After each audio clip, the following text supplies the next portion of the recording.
Welcome everyone to the first session of A Pirate's End, the first campaign of Otax Phase 2. To the southwest of Otax is the great oceans of Edia. 20 years ago, the pirate guilds rallied to face off against the tyranny of the Valterian Empire. But after Agaroth's defeat, the pirates went back to their ways of plundering, entering a new golden age of piracy. Now the seas are alive with the singing of swashbuckling crews, the splashing of indomitable ships, and the flying bright colors of terrifying flags. This Otax tale follows one of these many crews, a story of adventure, treasure, dark monsters, and an everlasting struggle to become the most infamous pirate that ever lived. This is Legends of Otax, A Pirate's End. Our eyes open on the Crook's Haven of Silverport. Once a simple small trading town has become a refuge for the greedy and the sly. Peeking into the bustering George's Tavern, there are all manner of sailors and pirates partaking in a night of good fun, drinking, and gambling, and other ill acts. At a table, near the back, sits 5 figures, split into one group of 3 and a pair of 2, sitting on opposite sides of the table. I got the map, but you're gonna have to produce the gold first, a spider insectum pirate says as he dances his 8 little leggies on the table. Flanking the spider insectum are 2 very large minotaur pirates, their horns and their noses emblazoned with all manners of jewelry and their arms swelling with tattoos.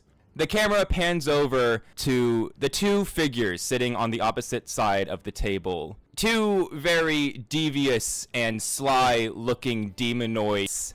Lee, Trin, if you 2 would like to introduce your characters to everyone, whichever one of you wants to go first. I guess I'll go first. Wait, it's Trin. Uh-oh. Maybe Trin crashed. And we have our first technical issue of the campaign, everyone. Everyone take a shot. Everyone take a shot. Yeah. You're muted, babe. You're muted. Unmute yourself. I know. I was trying to figure it out. Of course it would be me in the middle of buttfuck nowhere. Cheers, everybody. All right. Who is the first one who wants to... Lee, introduce your character. Go. Okay. My character is Azur Kadav Javez, one of the Javez twins. He is a purpley Cambion who has bull horns, a little bit of like bovine features, so like bull ears, bull tail, a nose ring. He has kind of like a minty teal hair color that's his bright blue peepers. He's a whore, so he has a corset that accentuates his slutty little waist. He always wears striped pants. So right now his pants are like a light red and a dark red striped vertical. Perfect. Trin, would you like to introduce everyone to your character? Sure. So I am playing his twin, Cyrus Kadav Javez. They look very similar, except he has like light purple skin, Cambion-esque. Did we keep the black and white hair for him? I don't have the official design picture that you made of him. Oh, wait. You never sent me the You never sent me the finished picture that you drew. So he has like You white take it over. here, and then the rest of it's black. But he looks very similar to Azur. The only difference is instead of being very slutty and promiscuous, he is like basically like covered head to toe in clothing. The only flesh that is showing is face, a little bit of the neck, and like the fingertips. The fingies. The fingies. Azur, Cyrus, as you 2 sit on the opposite side of these 3 brutish looking pirates, you can see the Insectum pirate who's been talking to you kind of lean back in his chair, and Azur, you notice a very interesting necklace around him. It has what looks like to be a serpent with 2 emerald fangs jutting out of the bottom of it. And you can also see on the minotaurs, they have multiple serpent fang tattoos all over their arms as the spider insectum kind of taps. So, Azur, I've got the map right here. The spider reaches into his pouch and he pulls out a very large piece of rolled parchment. The money. Ah, yes, the money. The money. I want to take a little glance at Cyrus. The money. And I thought you were dealing with the money. Cyrus is just gonna kind of give him a shut the fuck up look, and then turn back to the insectum. Open it for us. There's no reason I would ever lie to you, Cyrus. You know what? Maybe I'm being a little bit too hasty with this. You left your crew outside, I left my crew outside. You know what? George! Bring over a couple tankards of mead for me and my friends over here. You can see George, who is an older orc man, just kind of nods and he waves to his bartender to bring over some tankards and sets down 3 large pints of beer in front of you. You know, Azur, Cyrus, I've heard a lot of great things about you, especially your dad, Pirate Lord. Pretty good, you know, fallback if anything went bad. A spider picks up his tankard and he starts to sip it, and you can see his little fangs trying to grip around the tankard. We don't need a fallback. Oh, you sure about that? I thought we would be more notorious. Yeah. Notorious bootlickers, that's for sure. Anyways, there's no reason I would lie to you. Look, all I'm asking is for 100 gold. That's fucking pennies. Alright? Give me the bag of 100 gold. I give you the map. I promise you there is treasure on the X. You just gotta sail your little band of misfits over there, and your guys are gonna be making 10 times the amount you're giving me. All I'm asking for you to do is open it. If we can trust you so much, it shouldn't be a hard thing to do, should If it? I were to open it, you could see where the treasure map is on the island, hence I wouldn't need to give it to you anymore, because you know what island it's on. All mine to know that you're not handing me some random piece of parchment. I'm not trying to give away my gold for nothing. The spider insectum looks over at the 2 minotaurs, which just kind of shrug a bit angrily. You know, have a drink, please, please. I'm already drinking. You all should have a drink as well. Cyrus is going to take it and sip. Nice and cold. You see the insectum let out a large burp, and you can see a couple flicks of venom flying out with his burp onto the table as he slams down his tankard. Hits the spot. Look. You either have the gold, and I give you the map, or you can stop wasting my time, and we all just leave the table, and you can all go fuck around and find some other source of money. But if you're just gonna waste my time, then there's no point in us continuing the conversation, now is there? August, DM question. Mm-hmm. How drunk is the insectum? If you got another drink in him, he'd probably be pretty plastered. He's kind of a lightweight. Okay. Well, we shouldn't be too hasty, since we're all friends here. I'm gonna pick up my tankard, drink it, and wait for him to start drinking his. Okay. Another round! Another round! The spider insectum, he gives you a big smile, if a spider could smile, and he picks up his next tankard and begins to drink it. You can see a couple of his eyes kind of blinking slowly open and shut as he looks at you, Azur. They brew it well here, that's for sure. Anyways, Azur, you, what do you say? What's your final word? Hold on. Are you texting me something? Are you texting him No, something? I'm reading a little thing. I'm also reading a little thing. Yeah. Okay. The spider is drunk. He's drunk enough. Did you slip that fucking spider a roofie? No. He's just an insane lightweight, and he drank like Listen, We're bad, but we're not that bad. He drank like 2 like double pints of beer. I want to do the gambit, my moon class. So what it says is you have a +4 to any luck roll when engaging in roleplay with any character under the influence of alcohol or drugs. When performing a pickpocket or lockpicking check, you can re-roll the loot check for what items you find. Can I use that to grab the map? Well, the map is already a certainty. The pickpocketing thing is for like random items, but you can do a luck check to try and get him to open the map for you, and you do get a +4. because he's under the influence. Okay. Hey, Trin, what's your thing first before I try anything? So, my moon class is Devious Talents. You gain pickpocketing skill against targets under the influence of alcohol or drugs. So, my idea, I was just gonna text you, but like, since we're free balling ideas here right now, my idea, just give him the money. You know, just Give him the money. give him the money. Give him the money. This is a real interaction they would have. Okay, I'm gonna look over to Cyrus and wink at him. I'm just gonna kind of give him like a little nod, and then look back at Insectum. You know, I think we have ourselves a deal. Glad we could. Sorry. Glad we could come to a conclusion.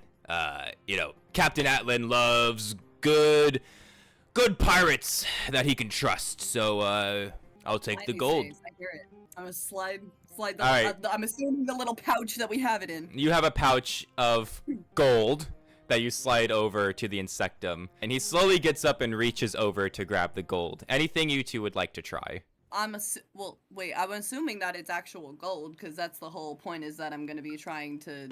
Oh, I see. He picks up and he jingles the gold. He opens it up. Perfect. And he slides the map over to you guys. Pleasure doing business with you two. And the Insectum goes ahead and stands up. Wait. What are you doing? The party's not over yet. Here, Party. like, you're not even done with your tankard. Oh, mates, I need to be getting back to my crew. We need to be setting sail back to our captain. And we have places to be as well, but we just made a fine purchase. As you said, it's hard to find pirates nowadays you can trust. Lee, make me a luck check. Or Azur. Lee, make a luck check. Azur, roll me a luck check. This is really funny, though, because Azur has -2 in luck, but his bonus gives him +4, so he gets a +2. So roll me a luck check with +2. That's wonderful. You can't see it, but I rolled an 18, so Alright. that's a dirty 20. Dirty 20. The Insectum opens up his 8 arms and he goes, okay, I'll have another drink with you, bastard. And he sits back down on the table. The 2 Minotaurs roll their eyes at this and stand behind the Insectum again. And another round of beer comes out. The Insectum drinks, and you guys, I'm assuming, are just sipping. Maybe enough to get a little buzzed, but not enough to be like him. Because now he's getting wasted. Yeah, for sure. You know, you two are pretty alright for what, the others say about you two. The others? Yeah! Well, I mean, it's pretty common knowledge that you two are like the failures of the Pirate Lord. Kicked out when you were only 10 years old. But hey, I mean, you two have made a pretty good life for yourselves, all things considered. Yep. Drink to that one. He's like, It's okay. his fist. It's okay. I had a rough relationship with my dad and mom, too. Barely knew them. So, we're kind of similar in that regard. You want to call it that? Yeah, that's what I call it. As fun as this was, and Cyrus is gonna stand. My brother and I should be heading back to our crew now. I'm gonna, walk over, pat him on the shoulder. Mm-hmm. You know the thing you gave me. You know what you gave me. You know what I'm gonna yes, do. so it will be dexterity plus the pickpocketing skill, so you're gonna have a +7, because your dexterity is +3, and then the skill is +4, so it's +7 to your roll. 7 to my roll. Hell yeah. Damn. Listen, there was a point. Oh, I rolled an 18. Cyrus, Cyrus, you go ahead and you pick up the pouch of gold that rightfully belongs to you, but you notice another thing on the Insectum. It looks like in his bag, there's another roll of parchment. And so, just to, pry your eyes, you grab that as well. Listen, as I finish that, pat him on the back, I really appreciate this. Thank you for, exchanging business. It's alright, mate, you fucking bastard. Get out of here. Get out of here. Come on, Azur. Azur and Cyrus. Yeah, Azur. After walking out, I want to give one of the Minotaurs a big ol' smooch. Real smooch. Azur, Cyrus, as you two walk out into the night of Silverport, for my old players, has grown quite substantially. It's like bordering Pirate City at this point. It's got a lot new clientele, so it has basically tripled in size. As you guys walk out of George's Tavern, standing just a ways off, again, it is nighttime. It's cool, it's dark. You see a group of 4 people standing near one of the tables, also having a couple drinks. Your temporary crew. You see a bunch of very tall, big people, honestly. You see 2 large canines. You see a very large orc, and you see a very large man. All 4 of them you recognize as part of your crew, and they're all just kind of passing the time and sharing drinks. We're gonna go through you one at a time. Rigo, would you like to introduce your character? Yes. So I am one of the canines, very tall. I am a black, like, Doberman kind of. So I have like reddish features where the brown is and stuff like that. I have these. I'm very tall, very large. But then I have just very small, like, little rectangular glasses. I just have like a pirate's outfit and pants. But then it's like cropped, so my belly's showing. Yeah. And so yeah, I guess I'm just sharing. Maybe I'm taking little sips, not super sharing. Oh, and what is your name? Oh, my name is Romero del Nico. Romero, perfect.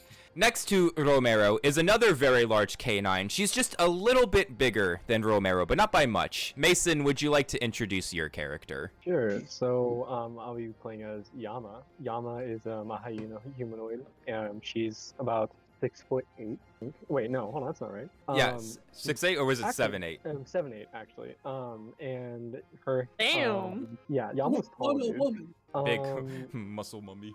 Her eyes are just a dark brown with a black outside, no white. Her hair, it's this big mane of braids and stuff. Her tail follows the same kind of thing. It's a big bushy tail that has like these red braids that go through it. She has most of her body covered with like not a captain's outfit, but just your generic pirate outfit. But a thing to notice is like everything is covered: gloves, big boots, everything. No I guess fur is showing. She has an eye patch, and every time she takes a step, it's a very loud thump, thump. That's basically Yama. Perfect. Next to Yama is an orc who is much shorter than the 2 canines, but compared to your average person, they're very large. Seb, would you like to introduce your character to everyone? It's short for an orc, we'll say that. You see a almost emerald skin colored orc with a pair of tusks, kind of medium length, with piercings that go through one of them, and one of them has like intricate like carvings. They are wearing a kind of leather tunic almost that covers their torso, and some just normal average pants, but they don't have any sleeves on the tunic. Instead, on the left arm you see a moon tattoo that has vines growing down to like the ring finger, and on the right arm is just covered in like scars, most notably like claw scars on like the right forearm, and just small little scars on the shoulder and kind of going down. They also kind of have like a big large mane of hair going down to about, I want to say, like mid back. Very muscular, tries to show it off a little bit. They have dark brown eyes, kind of almost black, and they are just kind of listening into the conversation, sipping their drink, and just enjoying the company generally. Yeah. And what is your character's name? My character's name is Ondi Itwe. And then the final figure is an August NPC. Another very large. He is a human. He is wearing a simple sailor's outfit. He's got a sweatband around his bald head, and he's got a giant orange ginger beard. And he has these like 2 giant golden arm ring bands around. And you can see he has a bunch of tattoos on his arm, very similar to Onde. The most notable one is a giant heart with the word mom tattooed on it, with 2 raven wings coming off of it. This is Bon Volkov. As these 4 incredibly large individuals sit around the table, Yama, Onde, Romero, you 3 watch as a very, very smug looking Azur and Cyrus walk up to you guys, twiddling a pirate's treasure map between their fingers. What's that you got there? Don't even worry about it. Me and my brother are just the fucking best, You're ready for some treasure! Start role playing. It's time. This is just an assumption, but I assume that is the map you were looking for.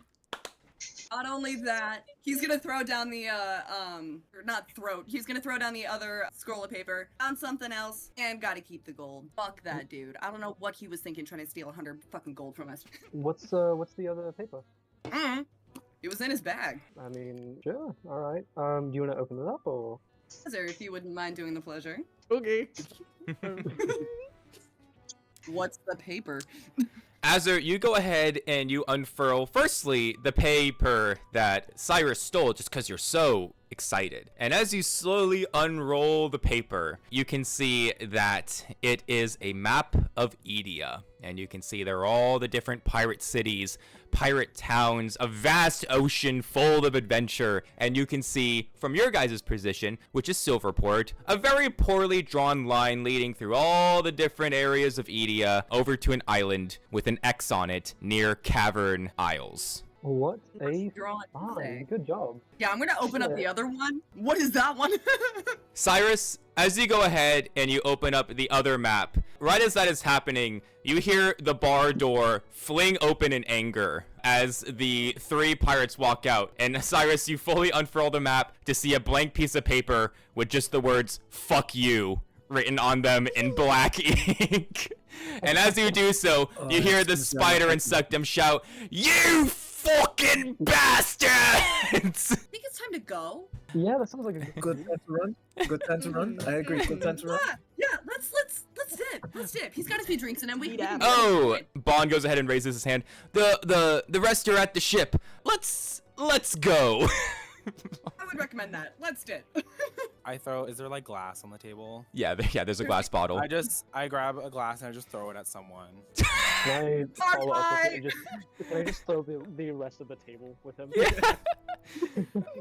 Romero, Yama, you two go ahead and start throwing shit. And as the pirate insectum and the two minotaurs try to make their way towards you, a bar fight starts to ensue from the chaos as people just start to brawl. But as you guys are starting to quickly walk back down to your ship, you see other members of the Serpent's Fang in the crowds looking for you guys as you hurriedly try to get back to your ship. As we pan away from your group over to the ship, we can see three more figures. They are all on the docks. One of them has her face like to the ocean, and she's currently looking at a couple fishes, as the other two just kind of stand behind her. Alex, would you like to introduce your character? Yay! Okay, so my character's name is Azora Del Mar, and she's a little silly. She loves her sea life. That's why she is having a conversation with those fish right now, because she loves those fish so much. One of them she's already called Bestie. And with their character, since I believe this is just them on specifically land for now,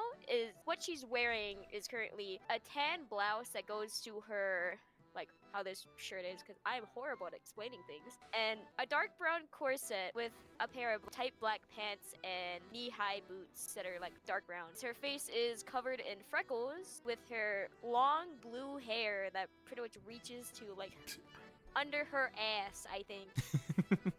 And her hair goes from a normal blue to a more darker blue. The fins stick out of her ears. There's jewelry in her hair and piercings on her fins. And the necklace that she wears that she got from one of her mothers is just dangling in the water right now. Most likely to also like attract fish at this point. Perfect. Azora, as you are conversing with the fish, there are two large, well, one very large and another more just regular sized human behind you. The regular sized human carrying a very large, important looking staff. Shalin, would you please introduce your character to everyone? Okay, so Elisa is kind of standing there, like spinning his staff in a circle, and as he stands there, the wind kind of blows his coat open, and there's this long light blue robe that flows all the way down, and he just sticks out among anybody else because he has so many layers on all of his body, and even with that, when people get close to him, they start to get cold, and he kind of yawns into his hand, and then flicks his staff, and a small block of ice appears, and he sits down on it. And then finally, last but not least, a very, very large individual in a big trench coat, its face hidden. Sam, would you introduce to everyone your character? Absolutely. So, first off, I want to mention, I have just met all of your characters, but if anything happens to them, I will kill myself and everyone else in the room. right? I already love this crew. They're all such good characters. I love the French one. Andy? Ande, yeah. Andi. Well, Andy. My character's name is Hemingway. He is a writhing mass of tentacles in the semblance of a man. He's got like a squid face, and that's pretty much all that's visible on his body, except for the two sporty prosthetic legs that he's got and little tentacle fingers. He wears an old-fashioned raincoat and mariner's hat and carries a very large harpoon around. He's got two mechanical red glowing eyes. Perfect. He's leaning on the harpoon, just watching with interest as everyone runs down the fucking hill. Hemingway, as you watch as the rest of your crew is quickly running away from George's Tavern. Elias, you know this as well. Azora, you are just infatuated with your bestie fish. A little blue and white fish that's just kind of swimming as it kind of goes up to you, just says, Azora, behind you. I go, huh? And then I turn my head just to see the chaos that's ensuing right now. Azora, as you turn behind you, you can see the rest of your crew barreling down away from George's Tavern as you hear the sounds of very angry pirates behind them. Yes, Elias. Elias is gonna look over and see what's happening, and he's gonna yawn one more time, and then he's gonna stand up and make an ice wall behind them. Perfect. All right, so for the rest of you, Azur, Cyrus, Yama, Romero, and Andi, as you guys approach the ship, you see Elias kind of like raise his hand lazily as a giant ice wall appears on the dock, blocking the rest of the pirates from you guys. Anything you all want to say to each other? Now that's impressive. I point at the fucking ice wall. Just get on the ship. Can I take the fish with me? You sure can. Get a fucking move on. Yay! Can I try yelling like really loudly where I'm like, they went into that alleyway? Oh my god. Like try to tell them over the ice wall or something. Roll me a luck check, Romero. D20, and then what's your luck stat? -2. Give it your best shot. 11. That's a 9. The really drunk ones listen to it, but the majority no. Does the captain go? Does the captain go? Yeah. But he's not like the captain. He's more like a first mate. But yeah. What? Whoever he was, I don't give a fuck. I don't. That dude. Whatever his name was, I didn't even get it. Azora, Bond walks up to you and he looks down at the fish. Azora, we already have 5 on the ship. But it's a new best. No, you said that about the other 5 fish, okay? Hold on a second. If we can have 5 fish, we can have 6 fish. Yeah, I don't see You the already issue. named him Herbert. You can only bring them on if we get to eat them. I agree with that. Cyrus. Up top. Up top. They do the family. Oh, it's like my fishies. Those are my little guys. Keep them in the water where they belong. Look, people go on ships, fish stay in water. That's how, except for you, because you're like a weird in between, but like, you can be in both. There's just a small, like, tears, like, going down my face. Can I just slowly, since Azora can control water, she just gets a small orb of water, puts the fish in there, and just hides it, and just starts going onto the ship. Yes, you can do that, unless anyone has any arguments with this with this action. I'm gonna find that fish, and I'm gonna eat it. No, leave Leave her her alone. alone. Come on. In front I of believe you. in fish rights. As a squid, I gotta stick with my homie. Squid. Well, you guys do see that Elias's ice wall begins to wane a little bit. And so, in favor of expediency, you guys begin to pile onto the ship. It's not a very large ship. It's a sloop, technically owned by Azur and Cyrus, but is currently the best option that you guys have for sailing. It's got 1 mast, 1 sail. It's got a very cramped deck area, below deck area that you have all been making work for sleeping. A bit cramped, but you guys are making it work between the 10 of you. As you guys walk onto the ship, you can see sitting on a barrel, her body kind of leaned up against the ship, is a younger drow looking woman. She has her hair tied up in 2 buns, and she's wearing a red corset and over jacket, and you can see she's kind of just flicking a dagger in her hand. She looks over to the crew coming up. Luna Volkov, as you all know her as. She gets up and she just kind of walks up to Azur and she just goes, fucking finally. Y'all are taking way too long with that one. And we need to skedaddle. What do you mean we need now. Luna looks over. I grab her face and I turn her. Are you serious? Again? Again. Yeah. Would it be us if there wasn't some kind of chaos following us behind? We could talk about it later. You can scold us later. Let's maybe lower the sail. Yeah. Okay. Scold us later, okay? All right. God fucking damn it. Okay. All right. Someone get on the fucking helm. Luna says as she walks over to the sails and starts to let them down. I do. Sam volunteers. Hemingway, you class is named Mr. Navigator.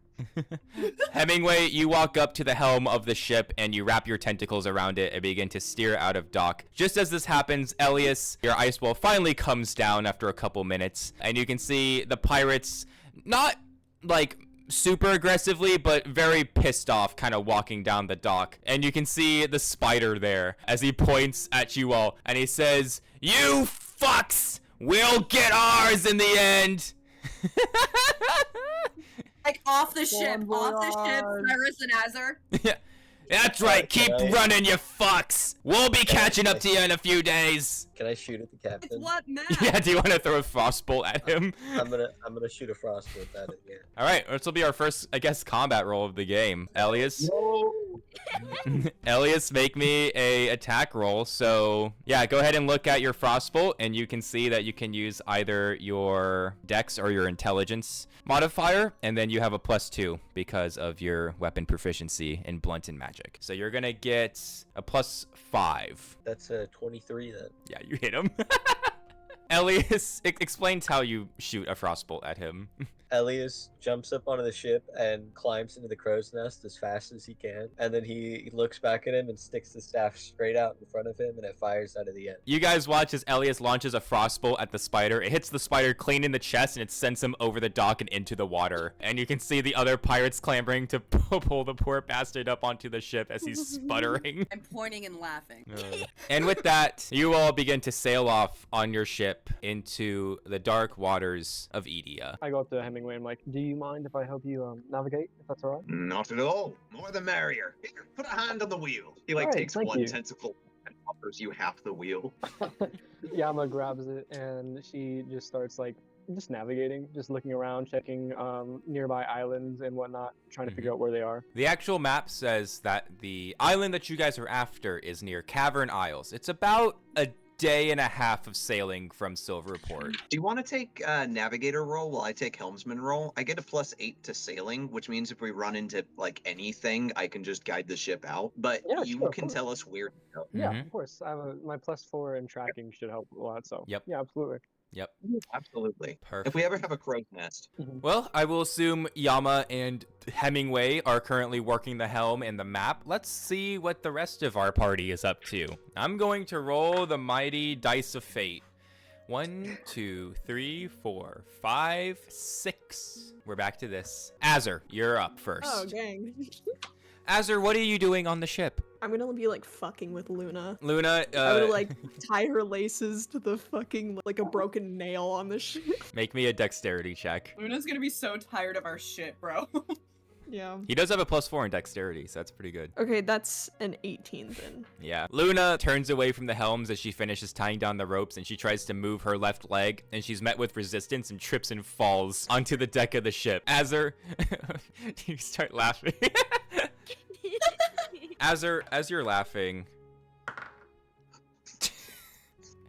does a 17 hit you?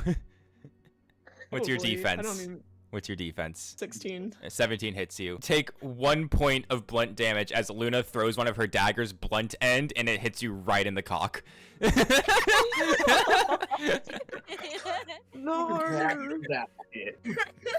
Fucking bastard, she says as she grabs another knife, and then she goes ahead and like cuts off her laces and just kind of grumble walks away from you. Yeah. Worth it. Yeah. Worth it. Azur, Cyrus, or actually Azur, you notice, and I guess this will be a cute little thing for returning players. You guys watch as the throwing knife that Luna threw at Azur's nutsack telepathically flies back to her as she catches it and puts it in her sheath. Oh, Bobby. I recognize that. I recognize that. Wait, I don't recognize it. I'm a fake fan. You're a fake fan, Maya. I was gonna say, don't think about Arya.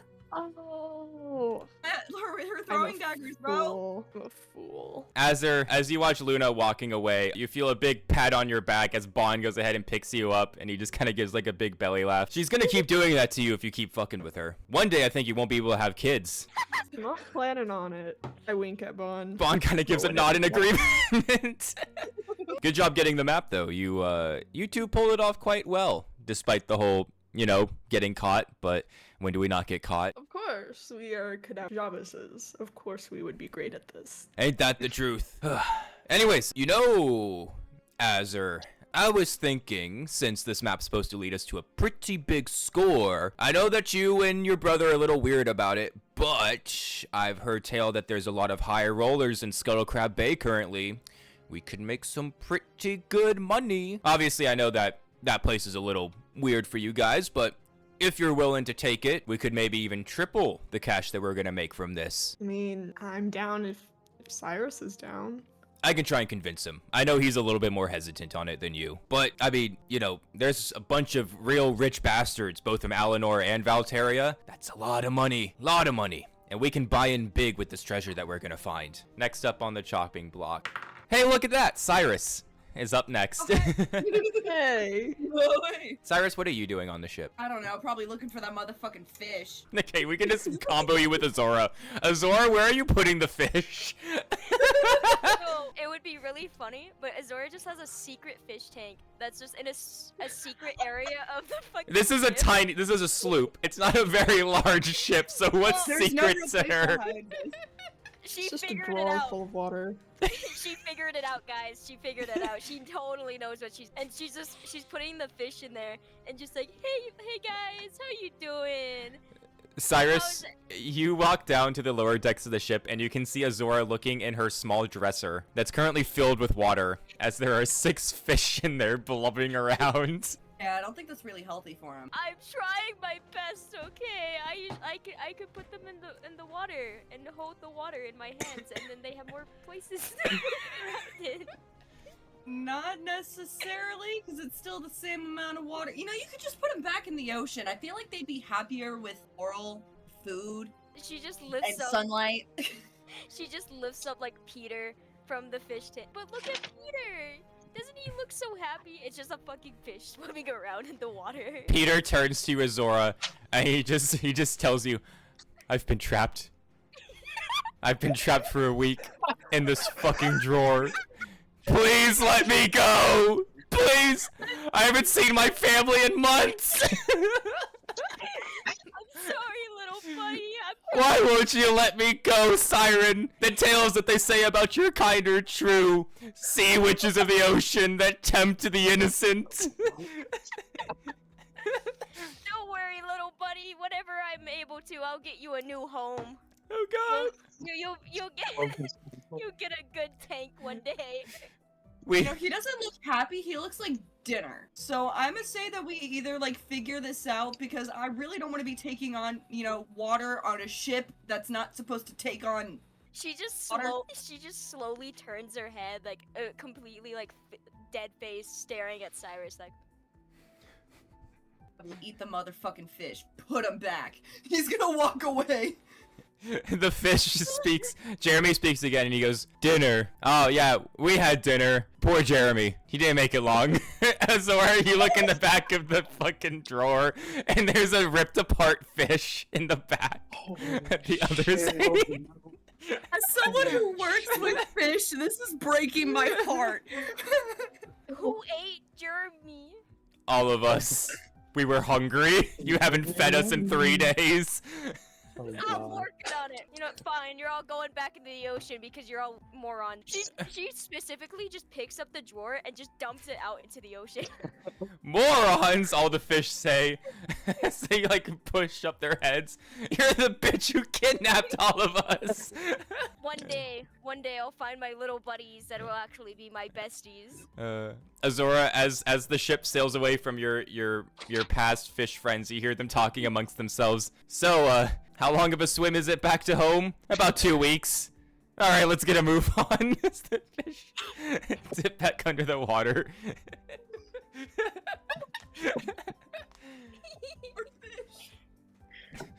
Is there anything else you two want to do?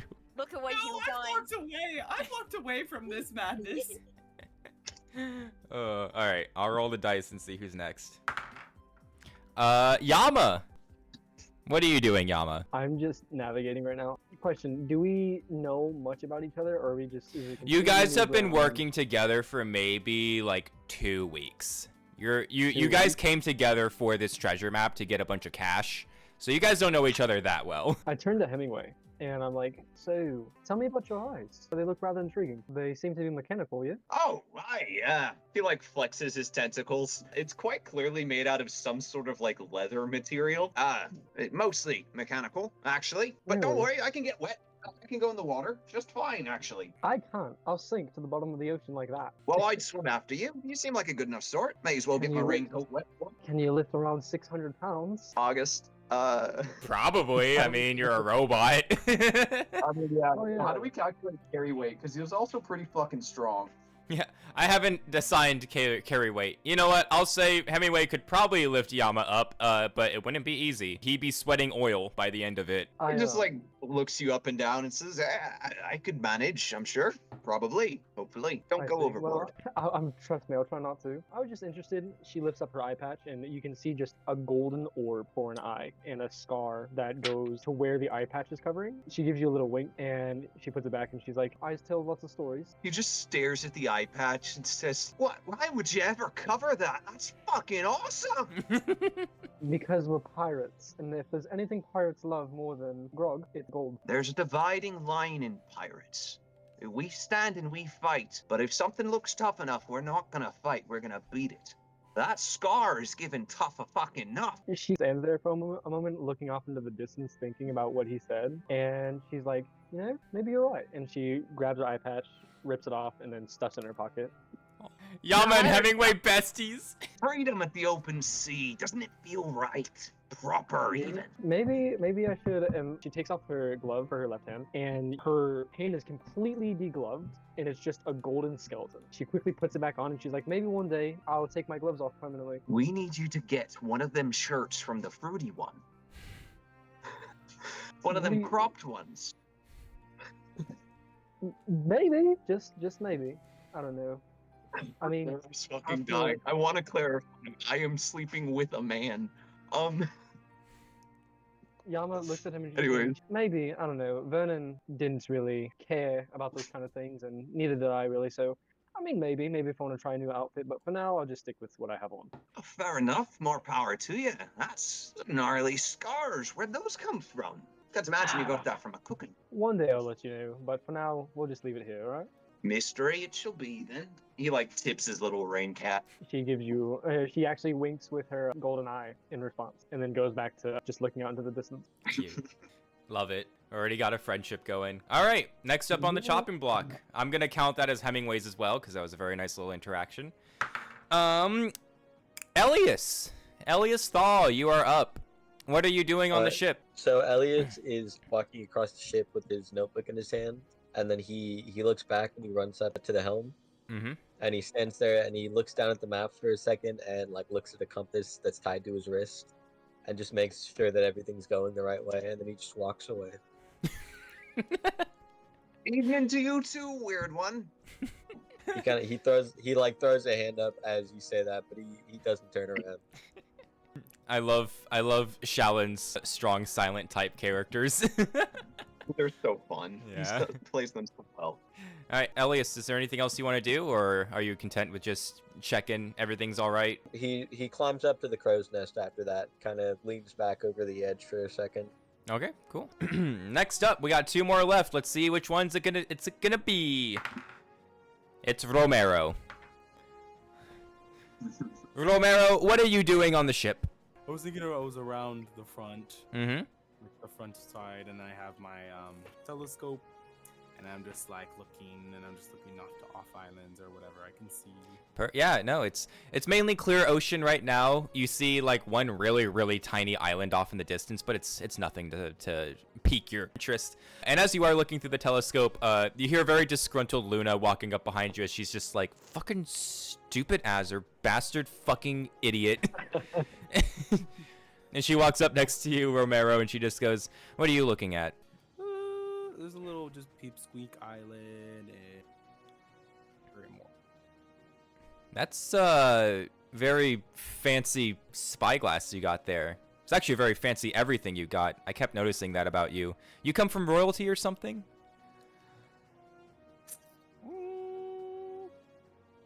No, not to divulge, but these are all things I picked up on the WoW, and I like to keep myself neat. Oh, picked up as in buying, or picked up as in borrowing? I may be returning them, maybe not, but yes, borrowed. I can respect that. Here, let me see the spyglass. Luna asks, but she just kind of swipes it from you and she looks through it. Oh, I see. Yep, a whole lot of fucking nothing. Yeah, I don't know where this map might be taking us. Somewhere off of Cavern Isles. Not that I want to go to Cavern Isles. Place is a claustrophobic mess. Have you ever been? Can't recall. I've been many places. Well, I hope you never have to return if you did go, because the place sucks. Me and Bon had to go there a couple times. Horrible. Horrible. Claustrophobic. Everyone smells like oil. And the Jaws of Maglodorn, they are just the fucking worst. She kind of... I can't take the smells. Yeah. Smells. Could I really please have my spyglass back? Oh, yes. Sorry. She goes ahead and hands back the fancy spyglass. Well, seems to be a pretty good crew for the mission that we have. Hopefully, we'll all be walking away as very rich individuals after all this mess. Yes. Yeah. Use that money. And he's also wiping the spyglass on his clothes, but trying to be like nonchalant. Yes, we could all use the money right now, especially Azur. I look down at the her shoes, and I know she cut them off. I'm like, what happened? Oh, Azur. I mean, you've known him for the past 2 weeks, but he's a bit of a bitch. I love him, but I despise him as well. As one does. Yes, it's a long story between our families. Maybe one day me and Bon will sit down and tell you all about it. But I am tired, and I am going to go to bed. Rest easy. I'll try. Anything else for you, Romero? Is it kind of getting like darkish or like nighttime? Yeah, it's getting there. It's getting there. You guys left Silverport like about 2 hours ago, so it's getting to pretty late, around midnight. I more so wait as she like walks away, and then I try to sit up more on like the rail of the ship or anything, and I just start looking up at the stars. Cute. Slay. Well, if that's all for you, we have our final member of the party, Andi. What are you currently doing on the ship? I would say Andi is kind of just observing all of these little interactions with everybody that everybody's having with each other, from the shoe incident to Hemingway and Yama having their interaction, Ellie's just walking away, Romero and Luna. I'd say Andi is just kind of... Are there any drinks on the ship? Oh, yes. Yes, there is. There is a very large pallet of beer. Andi is probably 4 or 5 cups in right now. Just seeing how many it will take before they get a little bit of a buzz going on, which I don't imagine it takes very many for them. No, you're buzzed bordering on drunk. I'd say that's a good place for them. So they're just kind of watching all these interactions, and I'm going to pull out my dial.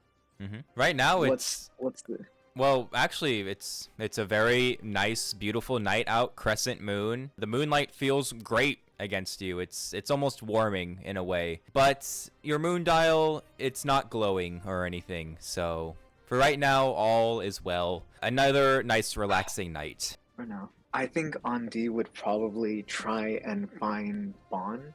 Yeah? Yeah. Yeah, Bon is currently talking to Azur, so if you want to walk up to those two. I will wait until they're done talking. Mm-hmm. I kind of want to like single out Bond for a second. Yeah. Bond goes ahead and you see him give a big hearty slap on Azur's back, which causes him to stumble forward a little bit. Before Bond walks over to you, Andi, and he points at the pallet of beers. Mind if I have one? But of course. Bond sits down next to you and he pops open one of the beers and starts drinking. So, question for you, good sir. Spit it out. This is a crew of a bunch of mismatched personalities. You're an I idiot. do notice, absolutely fair and understandable. I do notice that obviously the twins know each other. How far back do you go with them? Oh, it's a long story, Andi. You've met Luna. I hope that she was nice to you. My sister. I have. Yes. Your sister. Yes, adopted. Me and my 2 siblings are all adopted by our lovely mother. But yes, it's a bit of a long story. Basically, our parents know each other. Our mother knows their father. We've kind of just been together since we were kids. Yeah. Bond seems to go a little quiet after this as he kind of looks into the bottle and he takes another large swig. I apologize. This is a bit of a sore subject. Oh, it's been a rough time.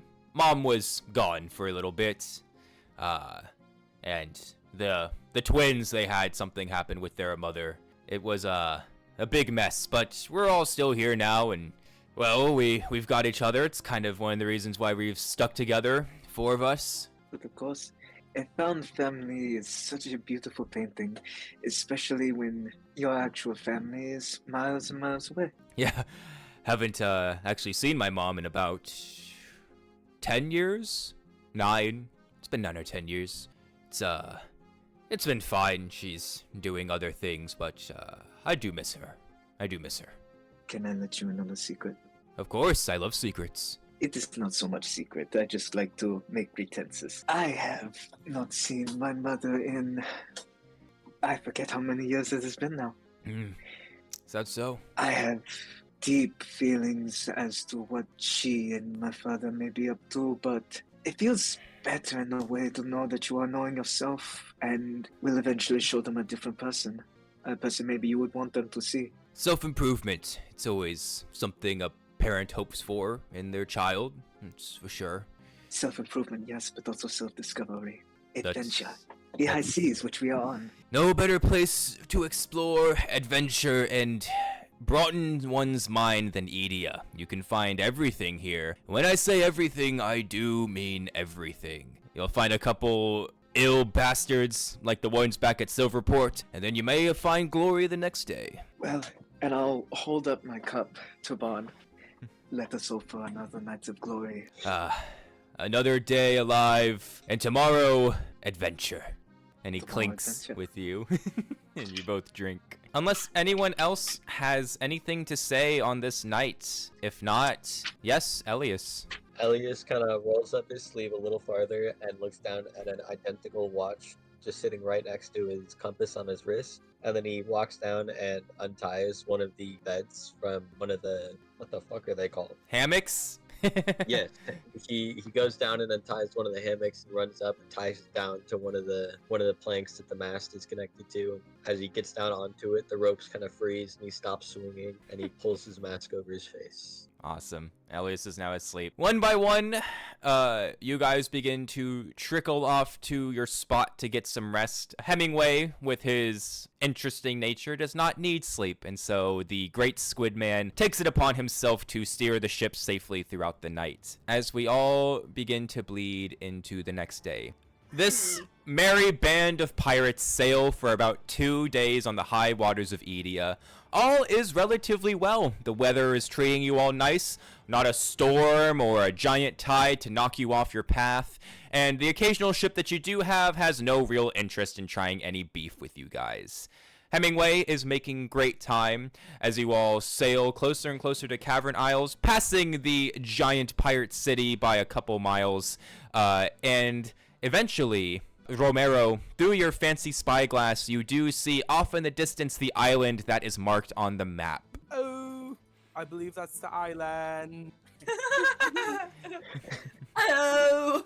Oh, Oh my god. I'm pointing offwards, and I'm very like postured, like.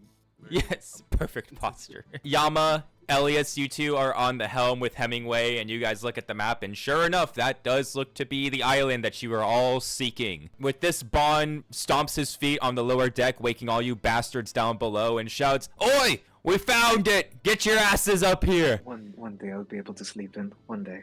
So my character just crawl on all fours up to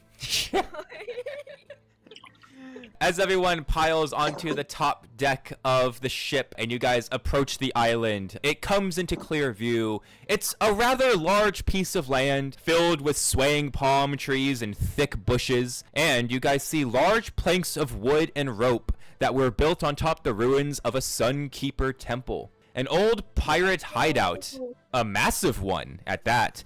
The old flags of ancient crews still proudly blowing in the wind.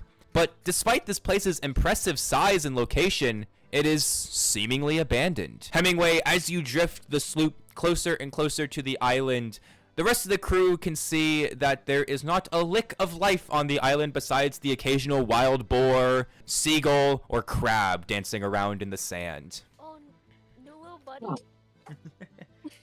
If I didn't know any better, I'd say this place is deserted. Seems like it. Can I make a perception check to see if there's anything hidden or anything out of sight? Yes, like Andy. intentionally hidden. Yes, roll me a perception check. It will be your perception skill, which is +4, and then your intelligence, whatever modifier your intelligence is. What is my intelligence? Oh my goodness. Okay. That would be a 17. All right.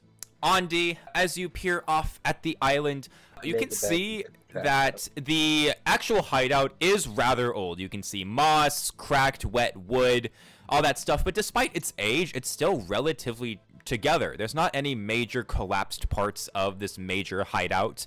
And you can see probably one of the coolest aspects of this hideout is someone has taken an old galleon and incorporated it into the hideout as like an extra giant, basically, house on the side. But no life, and also it doesn't seem like there's an ambush either. You don't see any glints of flintlock pistols or cutlasses. It seems like everyone has left, and it's been abandoned for quite some time. Yes, Yama. Can I make like a history check or something to see if I recognize the ship that Yeah. is built into it? Yeah, if you want to make a history check. I don't think you have the history skill, so if not, it'll be just a straight up intelligence. I got a 8.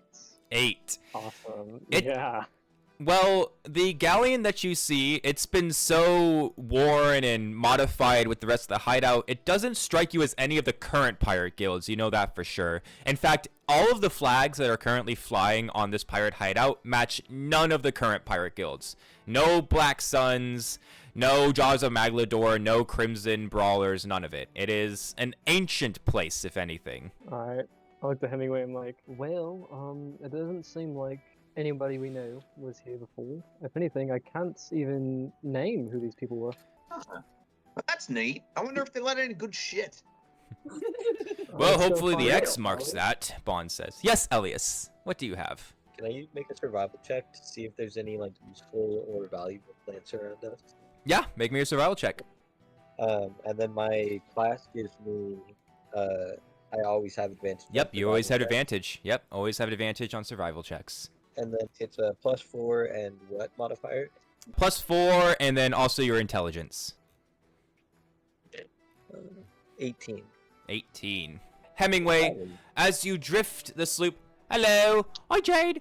As you drift the sloop onto the island Hemingway, Elias, you are able to get a good view on the beach, and you see two pieces that pique your interest. First, you can see that there are substantial amounts of coconut trees growing on this island, which means free food and drink for everyone. So if you're able to knock down those coconuts, you will be able to load those onto your ship. But also, you notice that a couple of the crabs on this ship have a very bright, vibrant blue shell. You know these to be sapphire crabs, which, if caught and sold, can fetch a pretty damn good price because they are quite rare. Am I gonna be a pawn?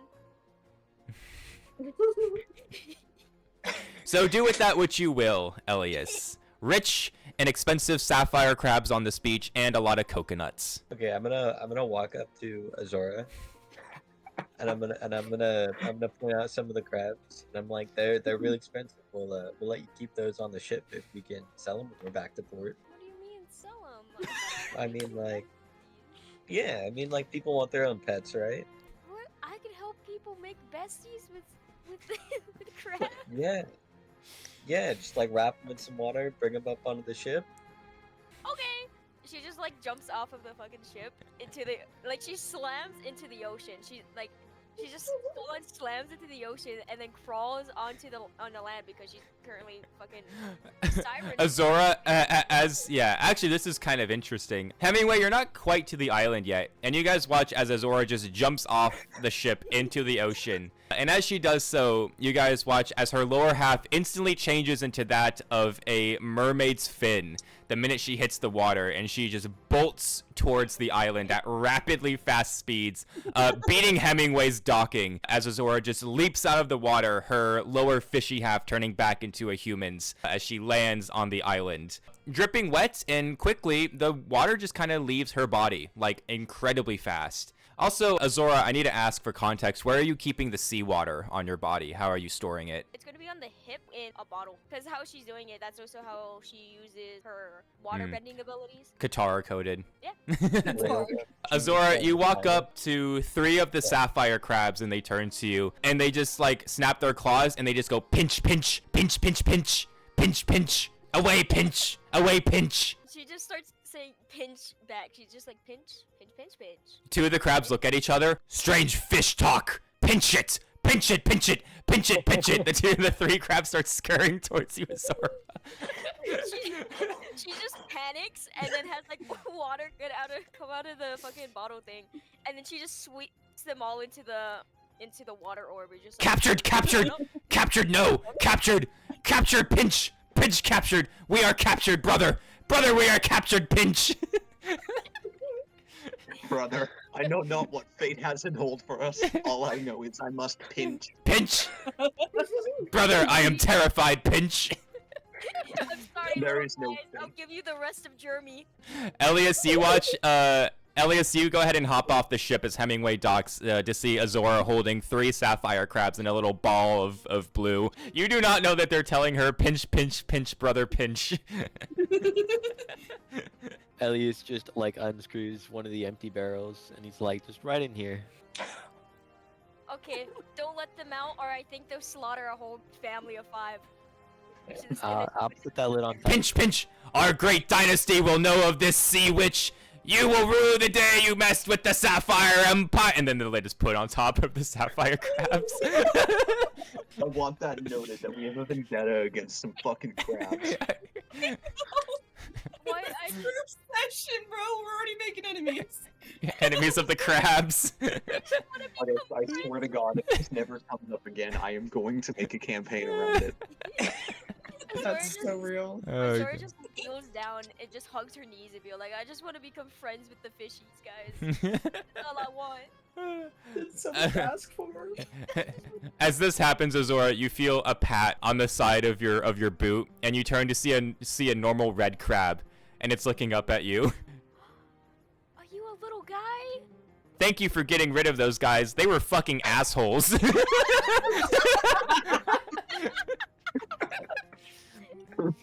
They kept stealing all this food on the fucking island. I thank you, little guy. I'm happy to be of help. What's your name, little buddy? Steve. I love you, Steve. Give me a fist bump. I would, but I would fear that I take a finger. And you know, it's okay. I have a rock. You can fist bump the rock. Steve goes ahead and clamps a pincer around the rock. So, who are all these people? Steve looks over. We don't get many visitors here. I don't know. I just met them 2 weeks ago. I kind of just got thrown onto this ship, really. Yes, yes, Andy. Can I go up to just whoever's nearest to me, whether it be Azure, Cyrus, just somebody, and can I just go up to them and be like, do you think they are talking back, or do you think she's just talking to them? She's done this with all the fish she has, and I'm worried that it may be a psychotic episode or something. We may need to be worried. Cyrus, No, you as can her, always how do you do this respond? with her. You know, I'm beginning to wonder the same thing. Like, she had a drawer full of them, and she just talked to them. They cannibalized each other. I know, I was a witness to it. Who fucking knows? This crew is full of freaks. Why did we let these motherfuckers on our ship again? Remind me why we did this? Because I'm a damn good pilot. Bond raises his hand. Well, you know, remember when the sharks almost ate Azur, and then Azora asked them pretty please not to eat them, and then they didn't? That's why we kept her. So she can talk to them. Okay, this makes so much more sense now. I'm still concerned by it. I don't care what anyone says. I'm concerned by it. Absolutely fair. I'm right there with you. Luna goes ahead and taps Cyrus and Andi on the shoulder. She's looking at the map. Yo, all right. So, finding treasure. Who's going where? This is a big ass place. Wherever you would like me to go, I'm very new to this, but I am willing to go where you point. I want to go towards the ship thing. That big ass ship in the. That's where I want to go. You want to go there? Yes, of course, Cyrus. Of course, you want to go there. But, I'll go too. Thank you. do you two just start walking off? Yeah. Luna face. If you want to join. Yes, of course I would like to join. Yes, please. No, wait, you three. I need. Oh my god. Okay, they're already gone. All right. I was gonna say traps or ambushes, but no one wants to listen to Luna. No one wants to listen to Luna. So why would anyone listen to Luna? Yes, Azora. I'm gonna ask Steve, little crab guy, be like, "Hey man, do you know if there's anything on this island that's like interesting? Have you seen anything?" Well, not really. It's kind of lonely here. I talked to a boar the other week. He was kind of cool. Yeah, that old pirate hideout. Apparently, it's been abandoned for 200 years? No one's come to it. Not sure why. Haven't really found much. Apparently, everyone on this island says there's an ancient treasure on it or something, but I think that's a bunch of bullshit. Steve, do you want to go with me to the ship area? I would love to, but hold on one second. Honey! You watch as another crab comes out of the sand along with 3 baby crabs. Azora, this is my family. It's nice to meet you all. I love you all. I love crabs. The 4 of the crabs wave their hands at you. Zora has crabs. Azora's now the godmother. Azora, do you let the crabs climb onto like your shoulders and hair? Yeah. Okay, you now have crabs in your hair.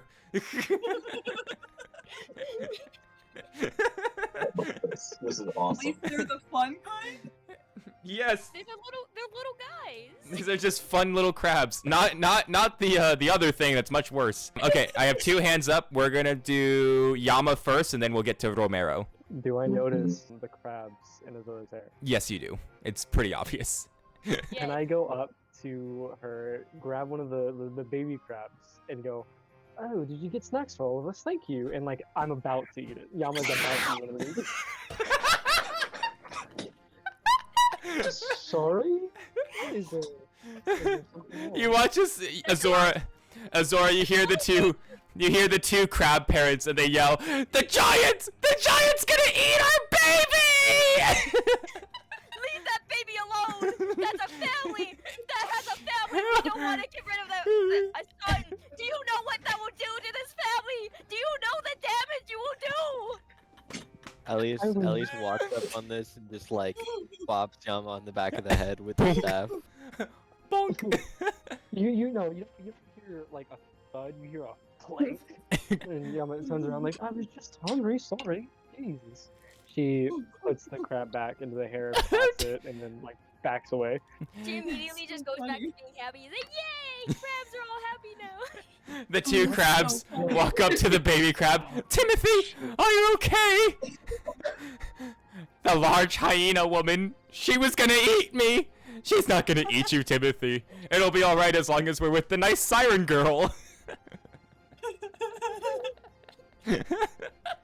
Dude, that scream though. That was in character. That was Such in a character. visceral reaction to that, dude. That was in character. Romero, what are you doing?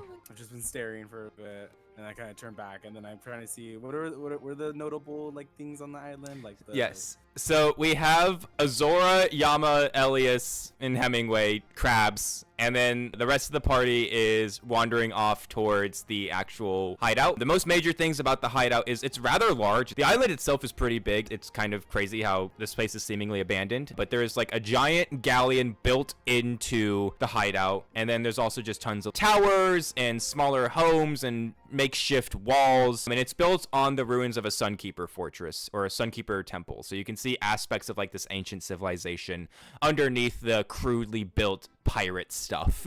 I'm just following along. Okay. All right. Do I pick up a smell, maybe? Make me a perception check. 13.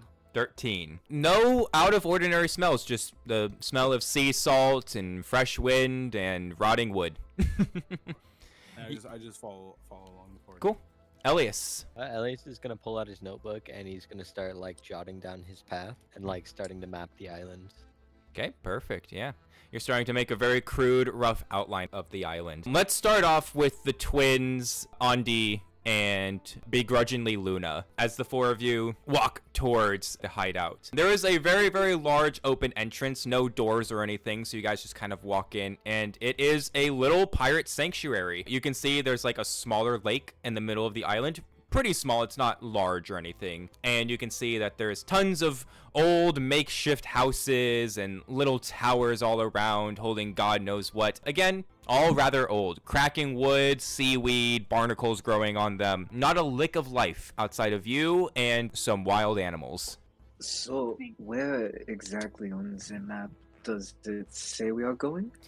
Well, it doesn't say anything in particular, Luna says as she looks closer at the map. It just marks the island we're supposed to be looking on. So, I don't know, do you guys see anything out of the ordinary?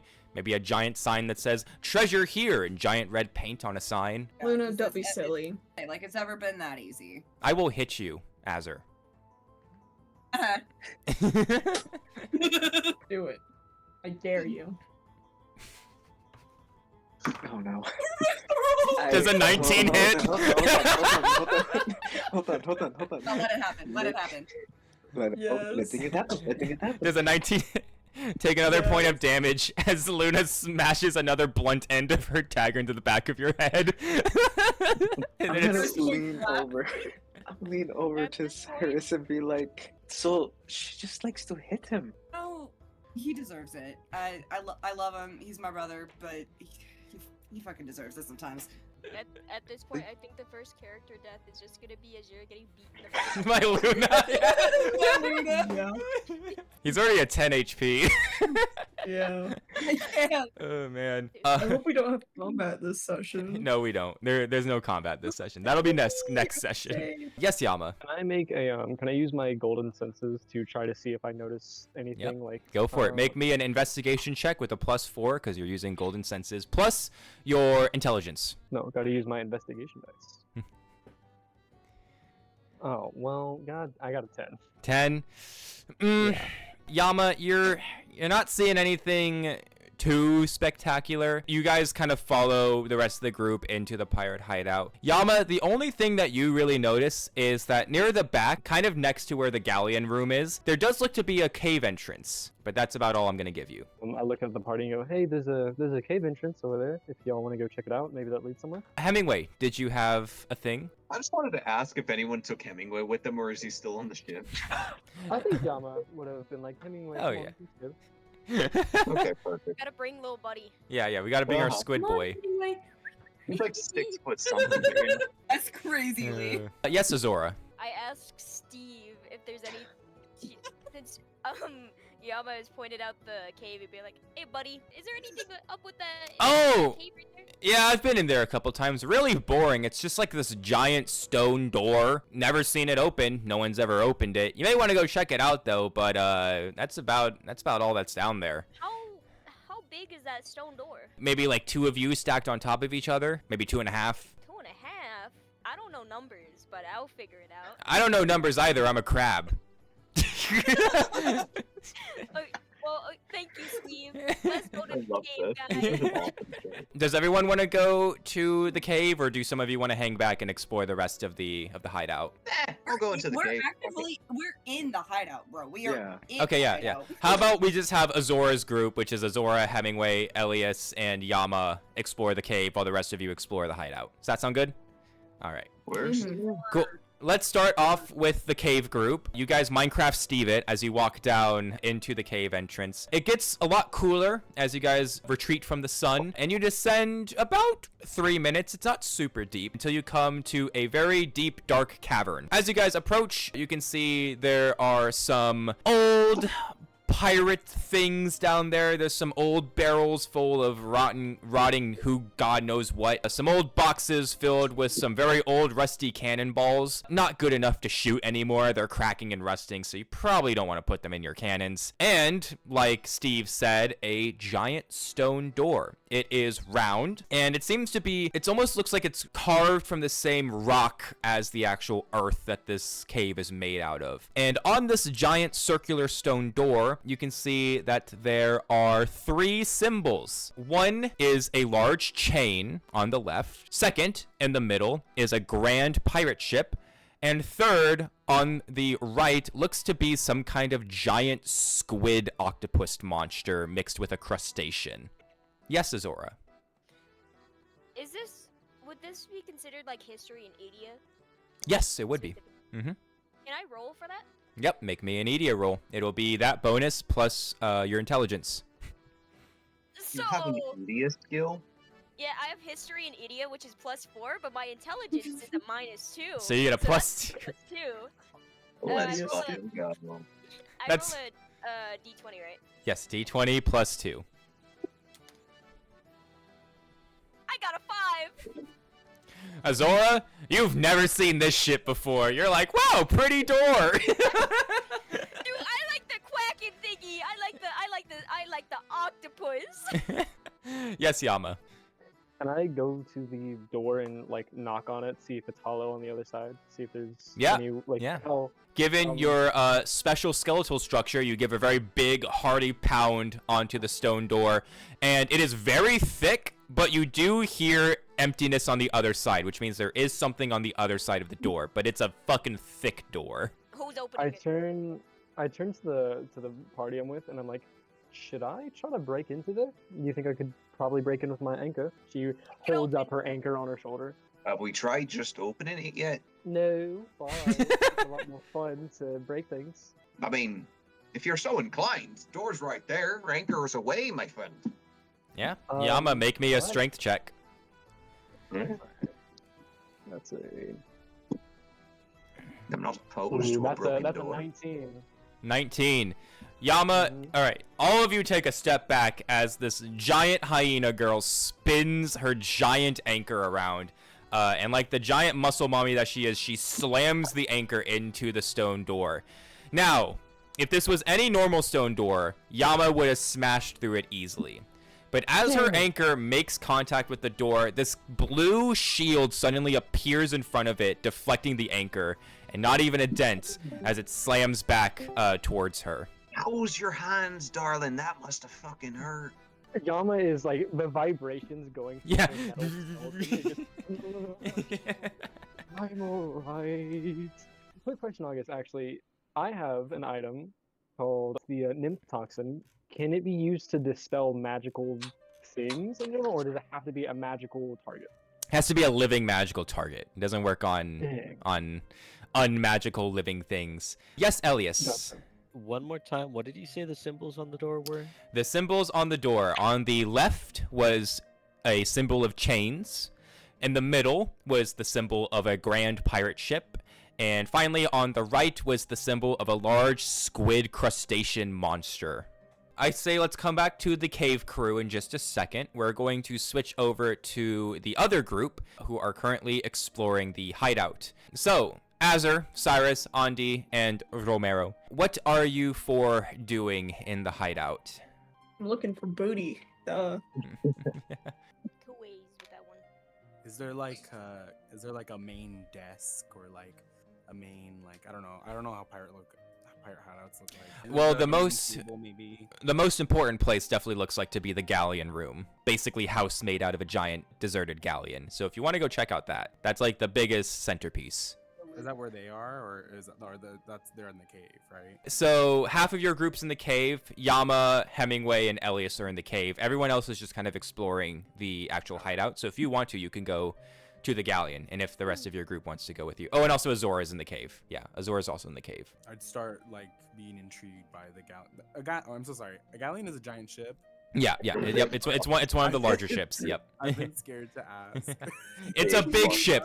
like- Big ship Okay. turned Like into. six stories. Think Like think. a 6-floor ship. Yeah. Pirates of the Caribbean. Black Pearl. Black Pearl is a galleon. There you go. There's your visual. I'd start kind of looking over to there and wanting to shift to over there. Yeah. Rest of the group up top. Do you guys want to follow Romaro over to the galleon? Okay. Sticky Yeah. fingers will Follow join. them arrow anywhere.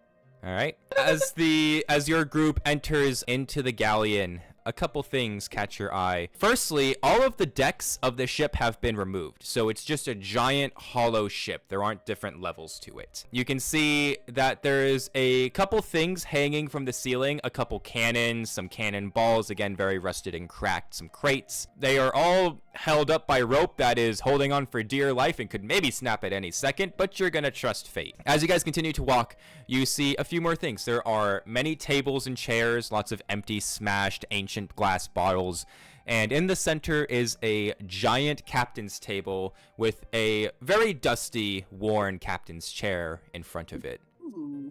It's giving Goonies vibes. Right? Listen, when I said we were going stereotypical pirate, we were going stereotypical pirate. My character speaks like this, August. Yeah. Can I go look at the chair and kind of the table and see what's going on with that? Andi, as you walk over to the table, the chair is empty, but on the table, you can see there's a smattering of old parchment, all way too worn for you to read. However, underneath some of the parchments, as you pull it away, you can see there is a little brass medallion with the symbol of chains carved into it. I assume that this would have some meaning somewhere in these ruins, or this is just a collector's item. And I'm Luna. gonna show it to the rest of them. Luna looks over. Could be worth a couple hundred. Do the chains look familiar at all to me? Would I know any? Is that a history check? They don't look familiar to you. You could roll a history check. They don't look familiar to you, but they may be familiar to the other group that are currently in the cave. Can I make a history check on like the chain symbology? Yeah, make me a history check on the chains. Oh, what? August is gonna make us puzzle solve. What? I'm Yeah. Puzzles! It's a Okay. very simple puzzle. If you guys don't figure it out, we're doomed. Just a straight up D20 roll, nothing to add I to already it. tried to brute Yeah. force it. Plus your intelligence modifier. Ooh, okay. Glad I'm not dumb. That would be another 17. Auntie, you obviously are well versed in the history of Otax. One of the only things that you could possibly relate chains to is an old tale about how Iamis originally defeated the Kraken. The way that Iamis originally defeated the Kraken is he chained him down with giant magical iron chains at the bottom of the ocean. However, you do know that during the Valterian War that Valteria was able to release the Kraken, and he is currently still free. But the symbol of chains in Edia usually call back to that story. Yeah, I'm gonna go ahead and give the medallion to Luna. Okay. Luna Maybe- takes it, smart. pockets it. Do the rest of you, Romero, Azur, or Cyrus, want to do anything else in this room? Look around. Are there any Mhm. like? Yes. How about we go through each of you? You'll each get a turn. Let's start with Cyrus. Cyrus, what do you want to do? Well, I know pirates and pirates be hiding shit, so I'm gonna be looking in places where things maybe shouldn't be to see if I can find anything potentially hidden. Yeah, go ahead and make me an investigation check. Investigation. What? Yes. Okay. Yes. Oh yeah, you have investigation, and it'll also add your intelligence modifier, so you'll get a +6. And then my intelligence. Okay, so +6. 21. 21. Wait for everything to dry. Cyrus, you go ahead and you explore the rest of this giant hollowed out galleon. Two things catch your eye. Firstly, you can see that there is a plaque on this ship. You assume to be the name of the ship as you walk up to it. It is called the Gray Flower. You can see that the plaque of the ship is old. It's carved in gold, but it is aged very much. But yes, you can see the name Gray Flower, which you assume is the name of this galleon. You also look behind the plaque and you think there's a piece of loose wood. And Cyrus, as you grip your fingers around and you pry and you pry and you pull, you're able to give way to the dead wood and rip apart what looks like to be a secret entrance. Ooh, I love secrets. Before we continue with you, Azur, do you want to do anything? I want to look around. All right, you also make me an investigation check. Oh, nice. That's already a 19. Yeah. Yeah, I don't have any ad. All right, 19. Straight 19. Azur, you go ahead and walk away from the main's captain's table. And as you do so, you notice the cannons swaying high above you. And you notice the cannonballs and just the general structure of this ship. This ship, in its prime, was magnificent. In fact, this is probably one of the prettiest ships that you've ever seen. Maybe even more beautiful than Maya Pearlsun's ship. Despite its age, the cannons, the architecture of the ship, the cannonballs, everything seems so high quality that it's almost impossible. And yes, this stuff has been sitting here for around 200 to 250 years and probably isn't super usable, but for the age and for no one upkeeping it, it looks great. Damn. Is there anything that looks like of value that I could snag? If you could get the cannons down, they're old and probably don't fire, but you could probably sell one for a good chunk of cash if you can get a cannon down. But it is swaying like 30, 40 feet in the air, so do with that what you will. It. I'm dumb enough. Okay. How do you want to try and get it down? So it's like hanging and swaying. Like, is it by like a rope? It's attached by rope, yes. Okay, so tell me what the layout is of it. So there are two cannons hanging. One is directly above the captain's table that I'm assuming Andi has now walked away from, and the other one's off more towards the left where no one is currently standing. Okay.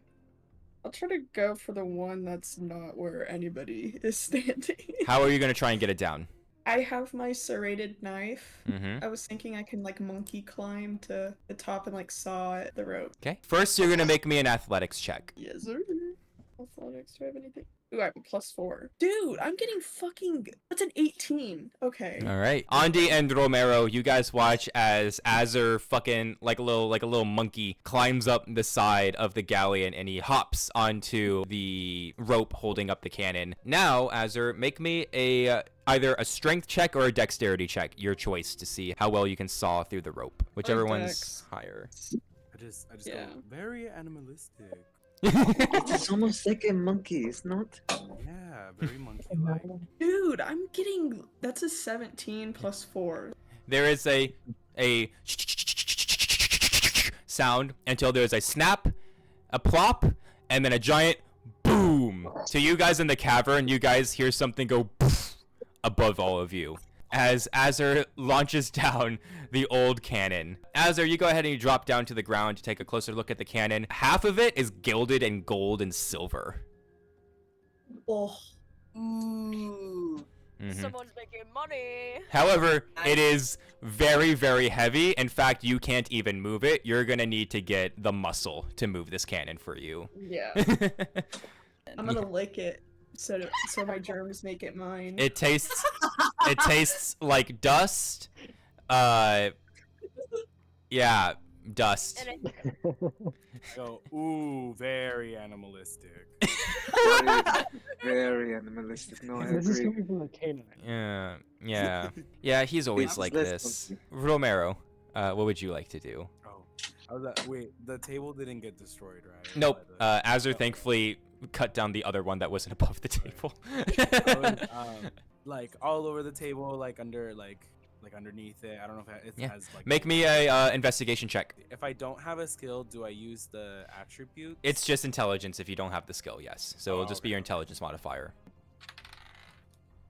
Oh my god, 13. 13. I've only been getting 13s. Oh man.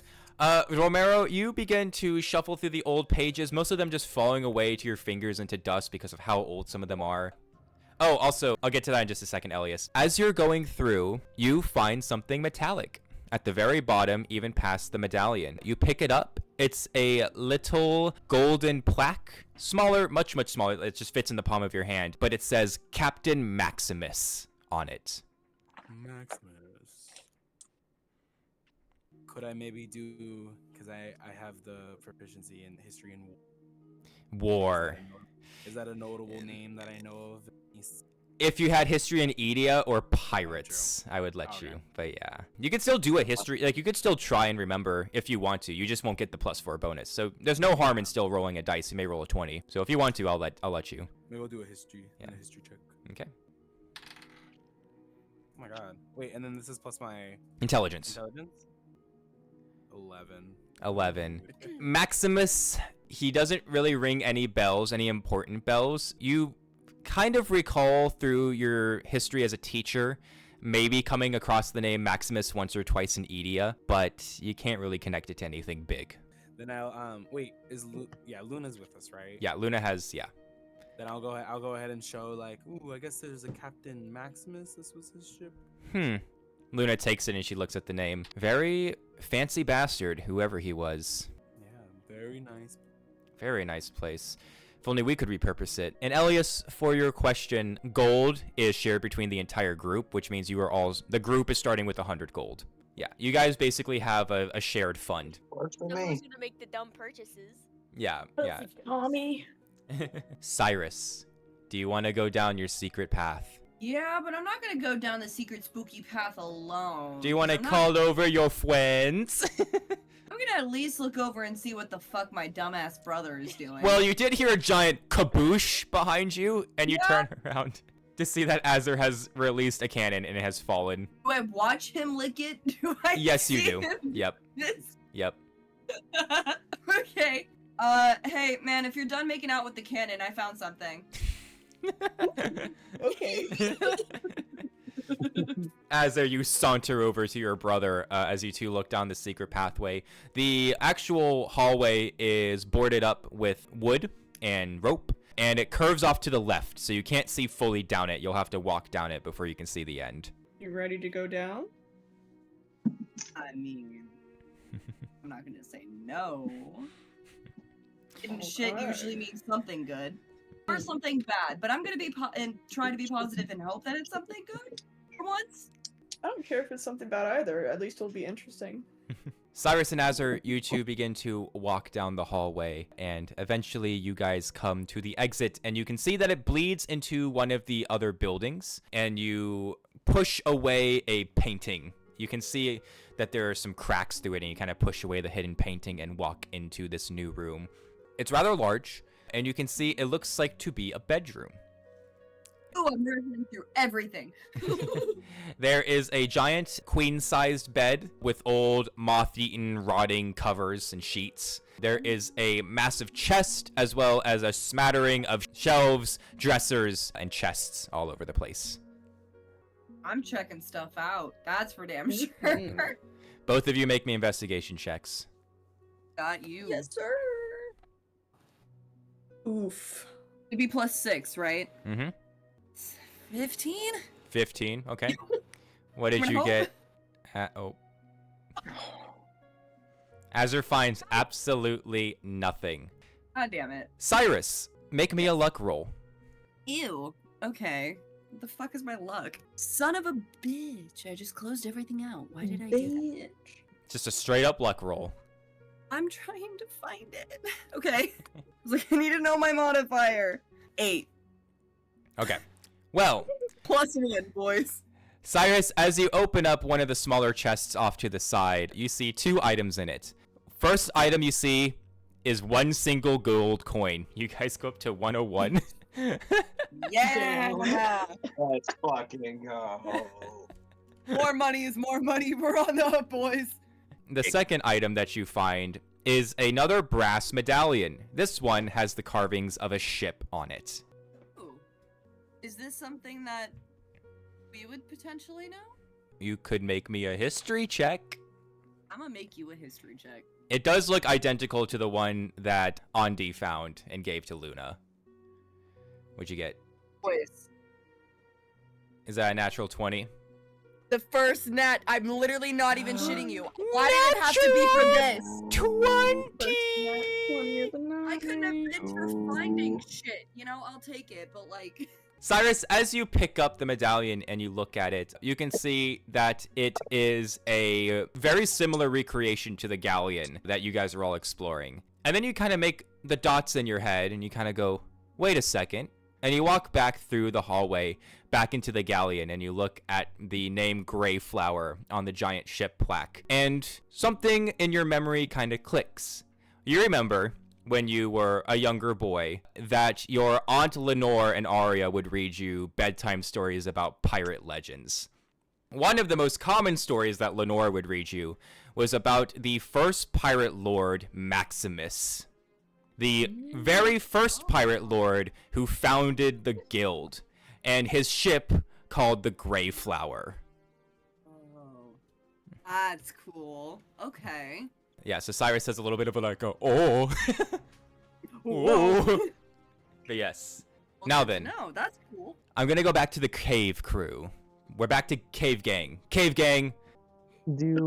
So you said that we heard the cannon. Yeah, you fall, heard something right? go up top. I turned to the crew. I'm like, should we go check that out? Before that, I just want to know if anyone got hit in the head by a rock. A rock comically fell down and hit Azura on the head when the cannon fell. I suppose whatever that banging was is probably important. Or someone's dead, and that's even more fun. Let's hope that nobody died. That'd be less than great. Yama, preparing herself for the possible death already, takes a sip out of her jewel and gold encrusted tankard. At least he's gonna like look over and nod at it real quick, and then he's gonna turn and walk back towards the door. And I'd like to make an arcane identification to see if I know what the magic is going on. Yeah, make me an arcane identification check. Sorry, Hemingway. We'll get back to you in a second. I promise. That is a 15. 15. Elias, as you put your hand to the door, it is some kind of magical lock. It is a magical lock that you will need to find 3 items to unlock it. I wonder what those 3 items are. I'll just regroup up then. Okay. Hemingway. A golden eye, golden tankard. Why, you've probably got more gold than the rest of us. Well, it comes at a price, sadly. But if you'd like to know, this tankard is from my husband. He sounds like a keeper, he does. Golden tankard and all. How he surely was. He went up to me one night and said that he wanted me to be his wife, and he handed me this tankard. But that's not here or now. Is he still with us, or? You could say in a way he sure is, but he's not himself. Oh. Well, that's frightening. Well, if you ever Yeah. need to talk about it, you can find me at the helm. Remind me later tonight, and I'll tell you about it. Winks at August for the RP chat. Oh, don't worry. You guys are going to have a fun RP chat after this. Oh, I'm so excited, dude. Yama makes her way down to the loud bang. As you guys begin to leave, Azora, you feel Steve kind of quiver a little bit on your shoulder as you guys begin to leave. What's happening, little buddy? Oh, it's just, you aren't actually thinking about opening the door, are you? Well, it depends if we are able to or not. Is there something bad with the door? My great-great-great-grand crustacean, Uncle Steve. I was named after him. Well, he always told me that, well, you see, I guess, old pirate lord used to make this place his hideout. He hid something in there. Probably doesn't want anyone to find it. And, like, I just met you guys, like, an hour ago. Don't really know if I could trust you guys to get whatever's in there. I mean, I don't Player's DM question. Mm-hmm. Was the crab storyline planned out, or is this completely happenstance? This is completely improv. August, I love you. I mean, Ozora Azora just looks down at Steve and just like, I mean, I don't really care about anything that's in there. I want to see if there's any more little buddies that we can keep saved from whatever is in there. You But guys with can meet my Yama- extended family. You're I'm related to every crab on this island. Every one of them. All of them are horribly inbred. Well, I'll tell you what, if you won't come over and meet my... Well, I tell you what. With that, the accent in his mind booking changes. As you guys walk back to the surface, you guys quickly find that Azur has released a cannon from on high, and he's currently... Are you licking it again, Azur? I guess. No, he's just I mean, if making you that say noise. so. Yeah, Azur's kissing it. I don't know, he's weird. He's weird like that. He's making out with a cannon. Got it. Azora just covers the eyes of all the baby crabs that are on it. They're like, we don't need the children to see this. We'll do Yama first, and then Andi. Can I go up to the cannon? So is that what we heard? The loud banging noise? No, I just hiss at her. Oh, you hiss. Can I look at the cannon and just see what's like if there's anything special about it? I mean, it's a gilded cannon. It's gilded in gold and silver. There's nothing like magical about it. It's just a fucking made out of rich, fancy metals, so it could get you some money. Can Yama attempt to lift it up? Yeah, make me a strength check. That's a 13. 13. I'd say with the help of another big, strong, beefy individual, you can definitely carry it back to the ship. Andi, do you want to be the one? Andi would like to just look at Ezra, look at the cannon, cock their head for a second, and then Andi's gonna go ahead and lick the cannon as well. Yama is just confused. Imagine his He's- freak, bro.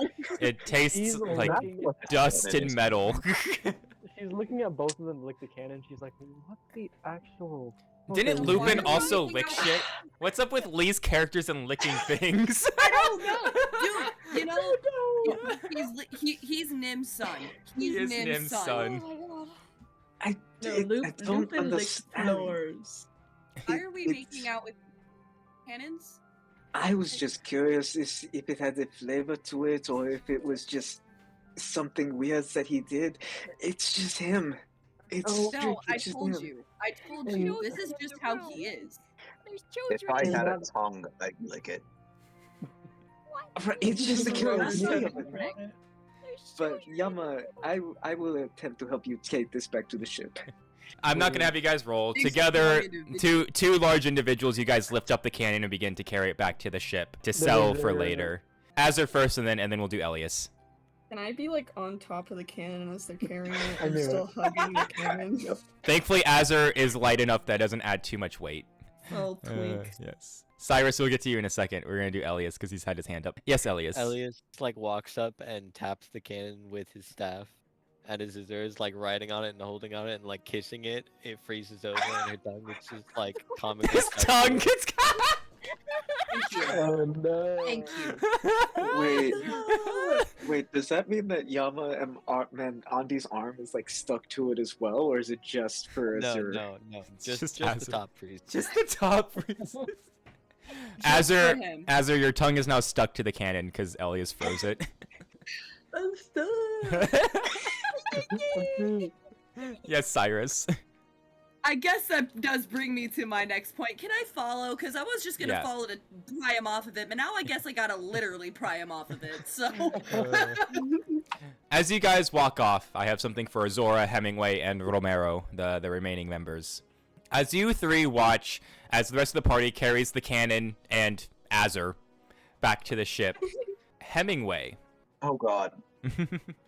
Hemingway, you've felt kind of strange ever since you came onto the island. Not in like a bad way, just kind of like something's kind of not in like a bad way. You just feel kind of jittery, like something's like really getting you amped up, but like you can't really tell where it's coming from. Did anyone slip me anything? We'd probably beware then. There's something freaky about this fucking island. Messing with my shit. Steve, do you got any comments on that one? Oh, I don't know. The weird squid man is weird squid man, but maybe he's sensing something that's hiding underneath the lake in the center of the island. Pretty sure there's something buried under there.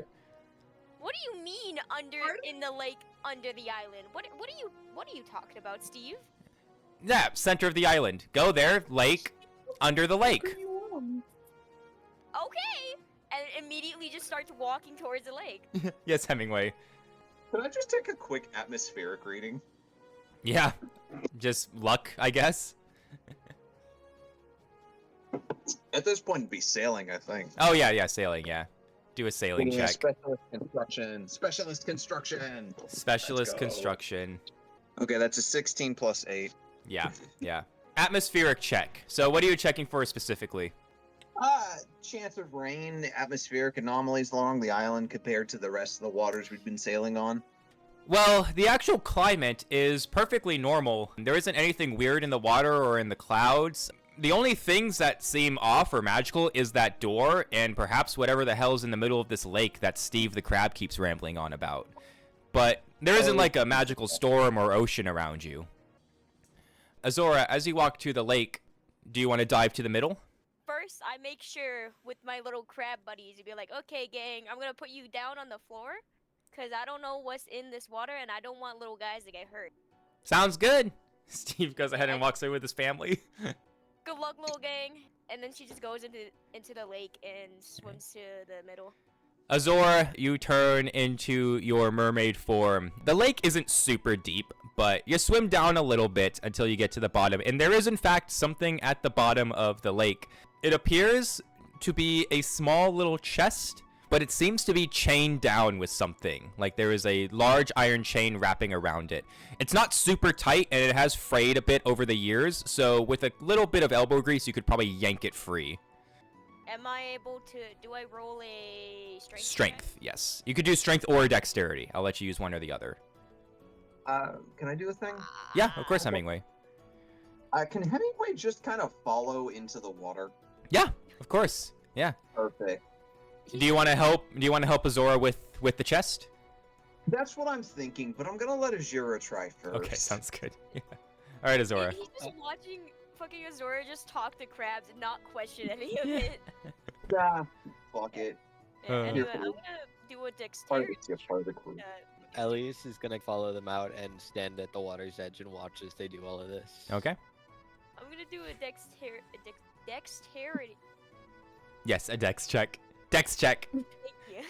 Dex check. Oh, that's the wrong dice. Yes, D20. I got a 4, and then that's gonna be plus 3. That's a 7. Azora, you're yanking, but it ain't coming any freer.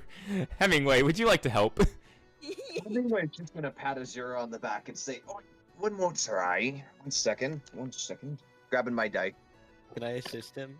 That was a nat 20. That was a nat 20. I don't need assistance. Hemingway. Can I assist him anyways? Yeah. I'm gonna shoot an ice bolt down through the water and at the chains to kind of freeze them so they get a little brittle. I should note, Hemingway's voice carries perfectly across water. Oh, perfect. Yeah. Hemingway, with the frozen chains, you just like wrap one tentacle around the side of the chest and just boop, just rip it up like it's nothing, like it's actually nothing. Azora just stares up at Hemingway, just like, oh. It's okay. You can get the next one. Yay! Hemingway, Azora, you both arrive back at shore with the little chest, and it is opened. It looks like Elias's freezing has also busted open the lock, so you can open it. Oh, perfect! Who wants to open the chest? Me! You're open the chest. I want to know. Azora, you open up the chest, and inside the chest, you find a bunch of rotting, wet parchment that you cannot read. But underneath the parchment, you find a final bronze medallion with the carvings of a large squid crustacean on it. Does anyone speak rotted? This is worthless. Yes, Elias. Elias is gonna pull out his notebook and flip through the pages, and then he's gonna turn his book around and show Sirius, like the little drawing of the door and the symbols on the 3 spots on it. Oh yeah, who are you showing? Sirius. Cyrus? Yeah, Cyrus. Cyrus, yeah. How did we unstuck in there? It just happened. No, he's still on it. there. He's still. Azor, you're the only one still on the ship. You're trying to get your tongue free.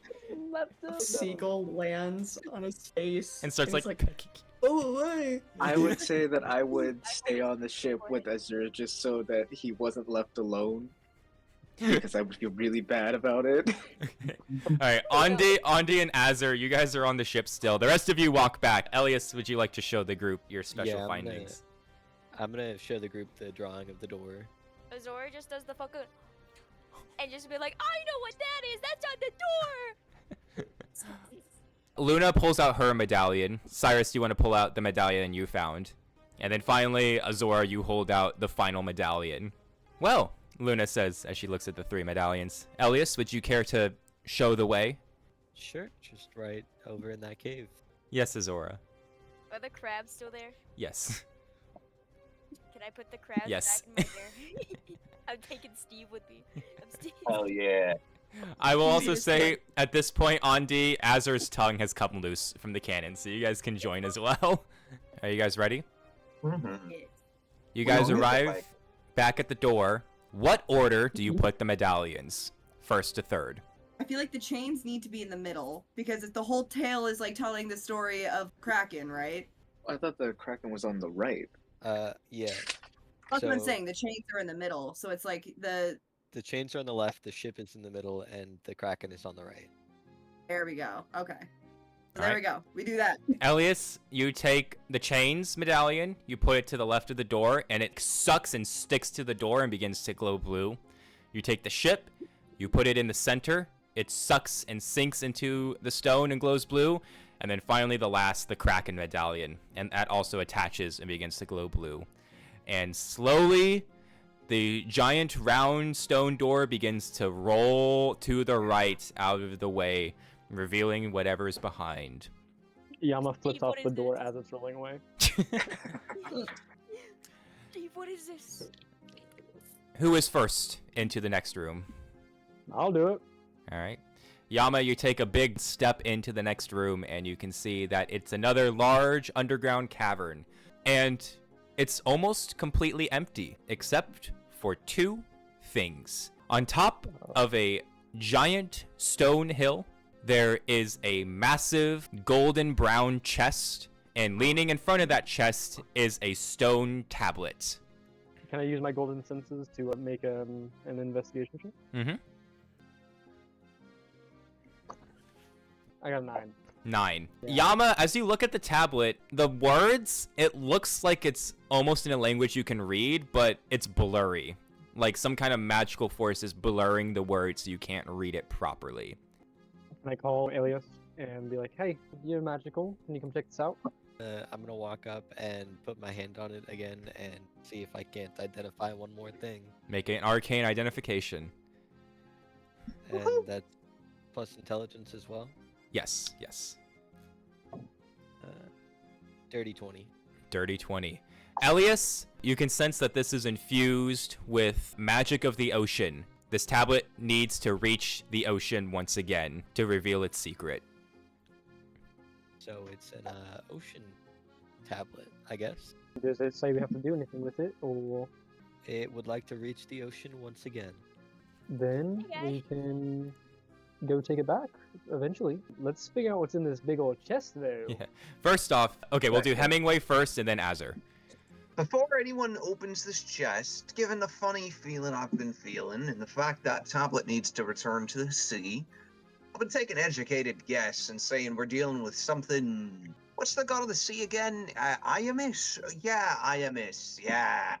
Yeah, this is Iamis related. Careful with that chest. You might walk out with a bloody curse of some kind. Make your skin I don't fall know. off. Azur, did you have something that you'd wish to do? I want to open the chest because of my God. star glass ability. Roll. Oh, God. Dude. Class All right. Roll the D10, Azur. If everyone's okay with this, Azur can do it. Everyone's gonna take a step Do it. back. Wait, what's Yeah, what's Yama Azure takes a step doing? back. What So- is Azure doing? What's the thing? So Special ability. Azur's star class ability, whenever he opens or finds loot, he rolls a D10 instead of like a traditional luck check. On a 1 to 5, he gets absolutely nothing, but on a 6 to 10, I Oh. improve whatever he finds. Wait, hold on. Wait. I am going to tell you guys, luck has if been good.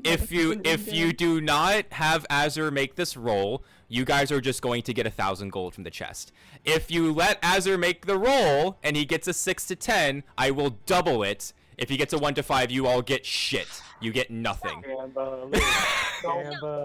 Iris, we gotta gamble. We gotta gamble. We gotta Okay, gamble. let's do it. Let's do it. All right, Lee. Personally Show your gamble. fucking dice roll, motherfucker. Is this my 10? Let's go. It's a D10. All right, you better show me the dice. I want to see that bitch roll. I'm scared, guys. I'm scared. I'm gonna kill you, boys. This is so funny. I was planning for you guys to start 1,000 gold, but she may just start with 100.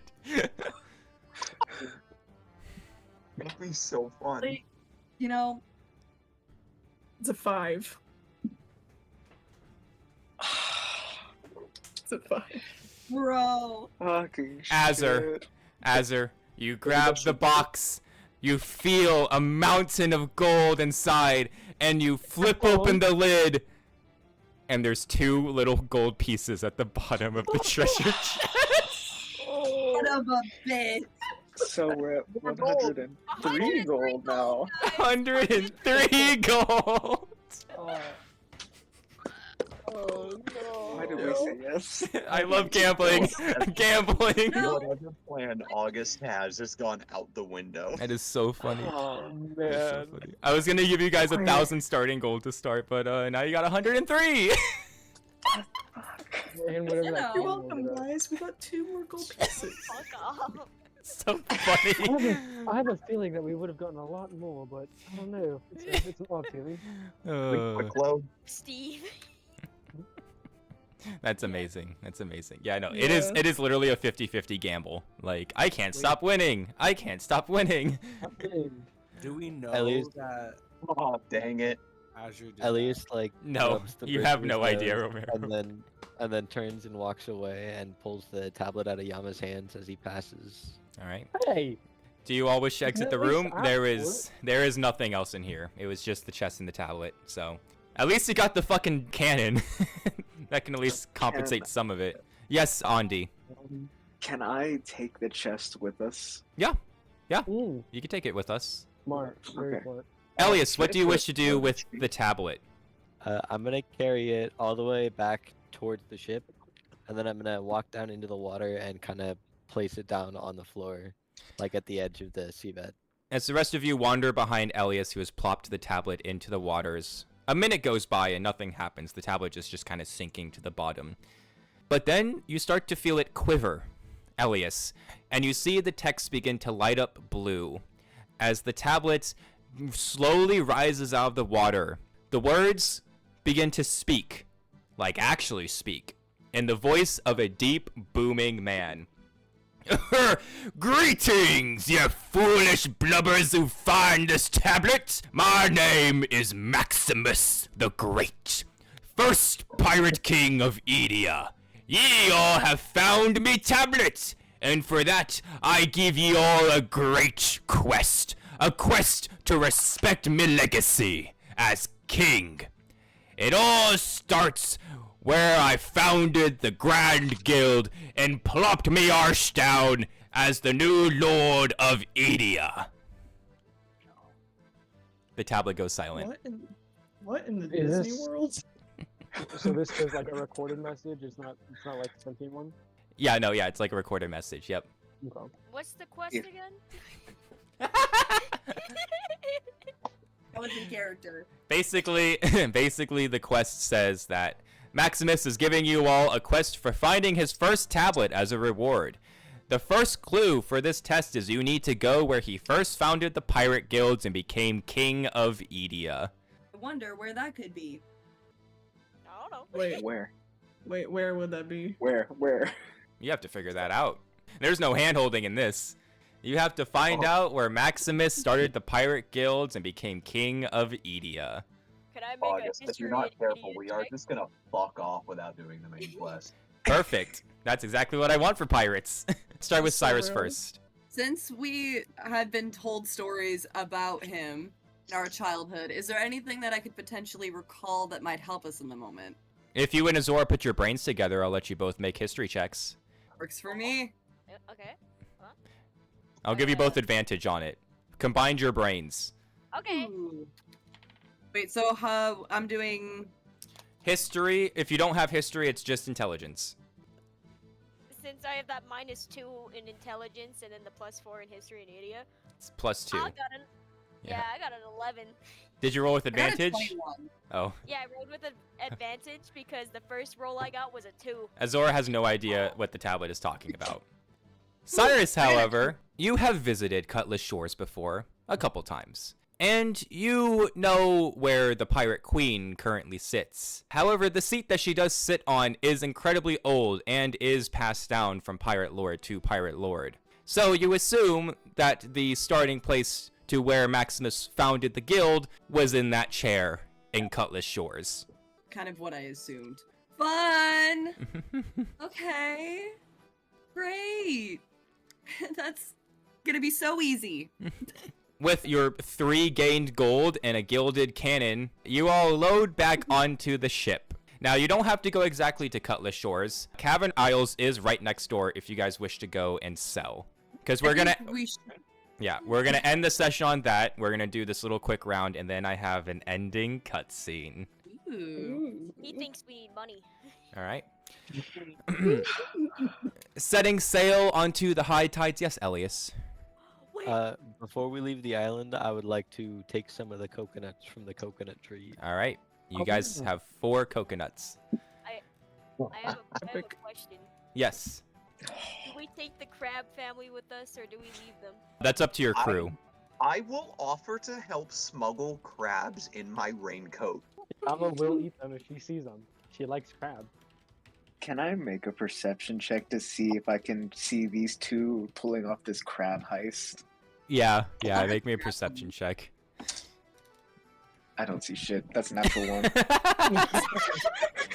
Andi, as you try to look, one of the crabs pinches your nose. He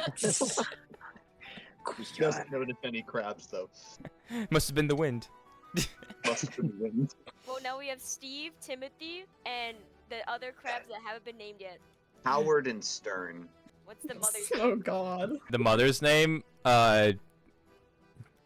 Jasmine. Okay, I'm gonna write this down. Crabs.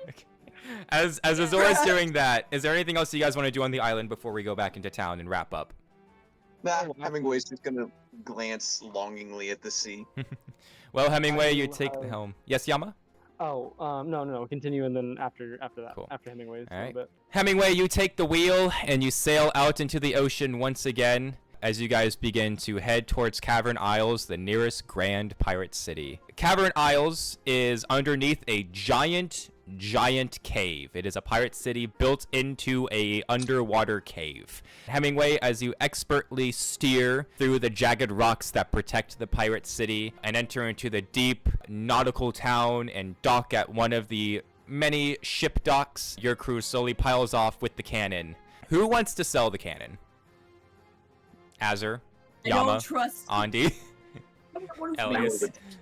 Oh boy. I don't trust Azur for this. I mean, you guys could all go as a group as well. Yeah. Fuck it. I'm down.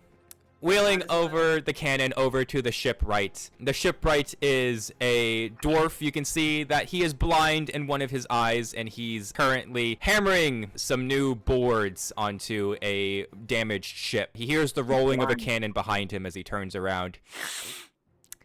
Aye. Ahoy there. Oh, it's you, Azur. What do you want? Do you know these people, Azra? Yes, I do. Well, it's been such a long time. Like we're buddies here, right? You even remember my name? You don't, do you? Jeff. No. No. Trace. Yes. The dwarf goes ahead. The dwarf goes ahead and points over at your ship, and he points at the mast. Looks like the repairs are holding up. Still didn't pay me back for it. Yeah, definitely. Anyway, so we got this bad boy right here. Thunk thunk. Oh. How much do you think it'd go for? Well, that's bloody nice, isn't it? He walks over and he taps on it. Well, that's bloody nice, isn't it? Where'd you get this? Found it. That makes sense. It's Edia. I'm assuming you want to sell. Mm-hmm. All right. Well, I'll go ahead and cut off the tab for you paying me back for the repairs I did to your ship that you didn't pay me back for 6 months ago. On top of that, I'll give you 80. 80. 80. Come on, excuse our friend Here. for their lack of payments early. Come on, I bet you can give us a little bit more, can't you? I repaired his ship mast 3 months ago. It was broken. It was a 400 gold repair. He's paid back none of it. Here, hey, what if Elliot? you gave us the full amount that it'd be worth as like a loan, and then later the next time I see you, I'll double what I owe you. Make me a Sir, luck. Don't put us in more shit. Don't put us in more Make shit. who wants to do a thing? Me. Hemingway. What are you doing? Hemingway's gonna walk over to the front counter and just stare at the clerk and say, 80 gold for a cannon glittered with gold. You're out of your mind. Why, I think it'd be right if you gave us a chance to repay you proper, right? Make this in advance, if you will. We're having some financial difficulties, as it were. And I'm sure you understand that. Now, with a broken mast, we haven't been able to take any prizes yet. And I'm sure, as you know, gold's rather tight. Let's see, I'm trying to think of a good threat. Any suggestions, anyone? Yama looks at him with her golden eye and is like, listen, you know, what greed does to you by not helping one another, it does stuff like this, and she taps on her golden eye. Hemingway's gonna lean the fucking harpoon on the counter and say, "Aye, one pirate to another. Why don't you?" Hemingway, make me an intimidation check with a +3 because Yama's helping you. Yeah! Hell yeah. So Yama's an intimidating person. How tall is Yama again? 7'8". 7'8". Okay. Can I perhaps get a +7 to that? One for every foot of high they are. I'll allow it. Only this time. Okay. Yeah! Don't roll a 1. That's an 18 +7. All right. Oh, hell yeah. I'm excited. The dwarf shipwright looks at Yama and how big she is, and then he looks over at Hemingway's harpoon. Pirates. Fine. I'll tell you what. Here's what I'll do for you fucking bastards, alright? I'll give you the full price, 450 gold, but you gotta do a favor for me. Alright. A favor that could get you gold, because I don't care about gold, I care about the message. Alright? Okay. Azur and Cyrus will remember this fucking bastard. The pirate goes ahead and he looks over and he says, Oi! So, you two still messing around with the serpent's fangs? No. It's alright, I don't like the bastards either. Y'all remember Chuck? He was that, stupid little spider bastard. Loved to talk shit about you two. Oh, I remember, Chuck. I believe we hit him with an ice bolt last we met. Oh, it was splashing time. Oh, good. You met him recently. So did I. He came by yesterday. Drunk as shit and pissed off. Anyways, filled him up with new cannonballs. He didn't pay me a cent, and I'm kind of tired of getting ripped off. Y'all have ripped me off too, but the way I see it, I have one group of ripping offers, kill another. So here's what you're gonna do. I'm gonna pay you the full amount of gold, which will be 450 gold pieces. I'll give you guys some free cannonballs. You guys go find Chuck's little bitch-ass slope, and you sink it. And whatever loot you happen to find on board, you can keep. I just want the message that he's gone and I don't have to deal with his patronage ever again. Do you I see think you this could as throw a good deal. a keg of powder to send the message loud and clear that Chuck is fucking gone? I can give 2. 2 kegs of powder. Why, that's a pretty generous offer. Could you push it to 3, maybe? Be No. sure that explosion. Easy. Let's not run his pockets too much. No. You get 2. The dwarf goes ahead and gets up, and he walks over, and he pushes out a giant crate of cannonballs and then 2 powder kegs, and then he slaps down a bag of 450 gold on the table, and then he starts to wheel the golden cannon behind his shipwrecked house. All right, now all of you fucking leave me alone and go kill Chuck. I got other clients to take care of today. Pleasure. My apologies, good sir. What is your name? Yank. Yank? Pleasure, Yank. Yeah. Yank. He slams the Good seeing you door. again. I'm just gonna whisper over to Azure. I can see why you didn't remember. Yes, Yama. As we're leaving, can I take one of the golden, like, fang teeth that I have on my necklace and just, like, leave it as a small tip as, like, a thanks for not being a dick? Yeah. You can leave a little tip. You guys go ahead and load the new cannonballs onto the ship. The 2 powder kegs. Is there anything else you want to do? You guys do have the crabs that you can sell. Oh yeah, there's Oh, sapphire yeah. crabs. I would sell the crabs. Oh yeah, the blue crabs. Yeah. Mm-hmm. We Sell go those for buried bastards. treasure, and I- we sell everything except the treasure. Do you guys want to sell the crabs? Yes. Yes. Ew. Those bastards outta We here. need the money. All right. We You- need the money. You go over to the nearest. And- You go over to the nearest fishmonger. You can see him currently gutting a giant salmon. Azora just has the most horrified face on her right now. Oh. Yama, that one's looking moves over good. and- It's a very spindly-looking human man. He's got an eye patch over his left, and he looks like he's made out of skin and bones, and he's got scars all over his body as he hooks up the now butchered salmon. What are you crying at? You want a fish? I got some good ones under here. He goes ahead, he reaches into his ice bag, and he slams down a giant fish onto the table, freshly bleeding. Azora, the fish, twitches at you and just says, "Help me." It's terrible. Oh, no. Azora just I- looks down and is just like, I'm sorry, buddy. Oh, I no. saved him. The fishmonger Oh, takes a I'm so giant, cruel. giant knife and just chops the fish's head off.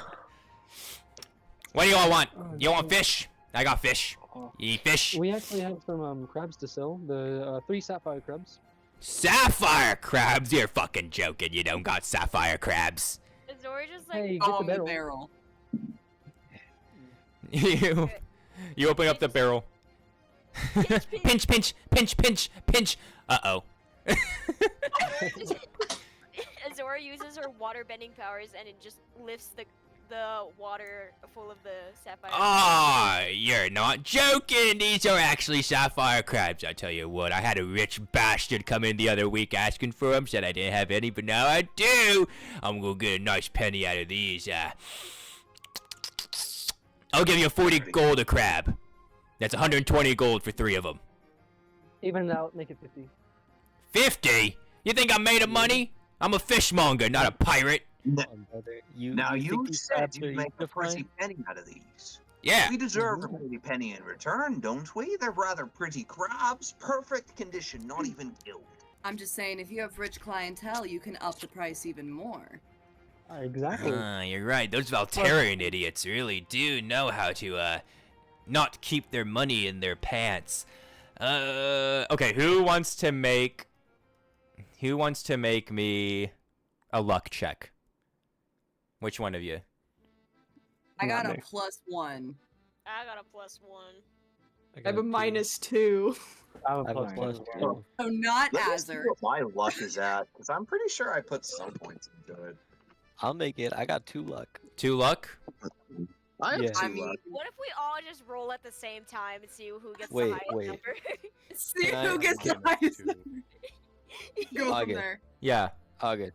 Can I make that as a survival check and like try to convince him about how hard it was to catch? Like using the things that I know about how you would catch a crab? Sure. Sure. Make a d20 roll with 6 as your bonus. Holy shit. Damn. That is a 22. Explain to him how hard it was to catch these crabs. It wasn't hard at all, but lie to him. So we come up on this island. Days of travel, weeks even maybe.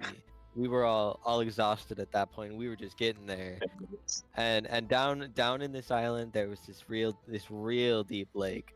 I'm talking, we had to dive as deep as we could. We almost drowned getting down there, much less getting them back out. These crabs are worth a lot. All right. God, stop fucking talking. You're annoying me. I'll give you 50 gold for a crab. Thank you. sir. Appreciate it. Give me those fucking things. He throws them into an ice box and pushes them underneath his counter. And then he throws some gold at you guys. That's another 150 gold. Yippee! Wow. 703 gold pieces. I love harassing people for more money. For real. This is awesome. I love this Girl. group. Well, you guys gonna buy some fucking fish, or I got people behind you, so move it. No, go fuck Can I yourself. look at what he's selling? Fish. And Really crabs. light fish, perchance. Hey, I got plenty of live fish. What kind of fish you looking for?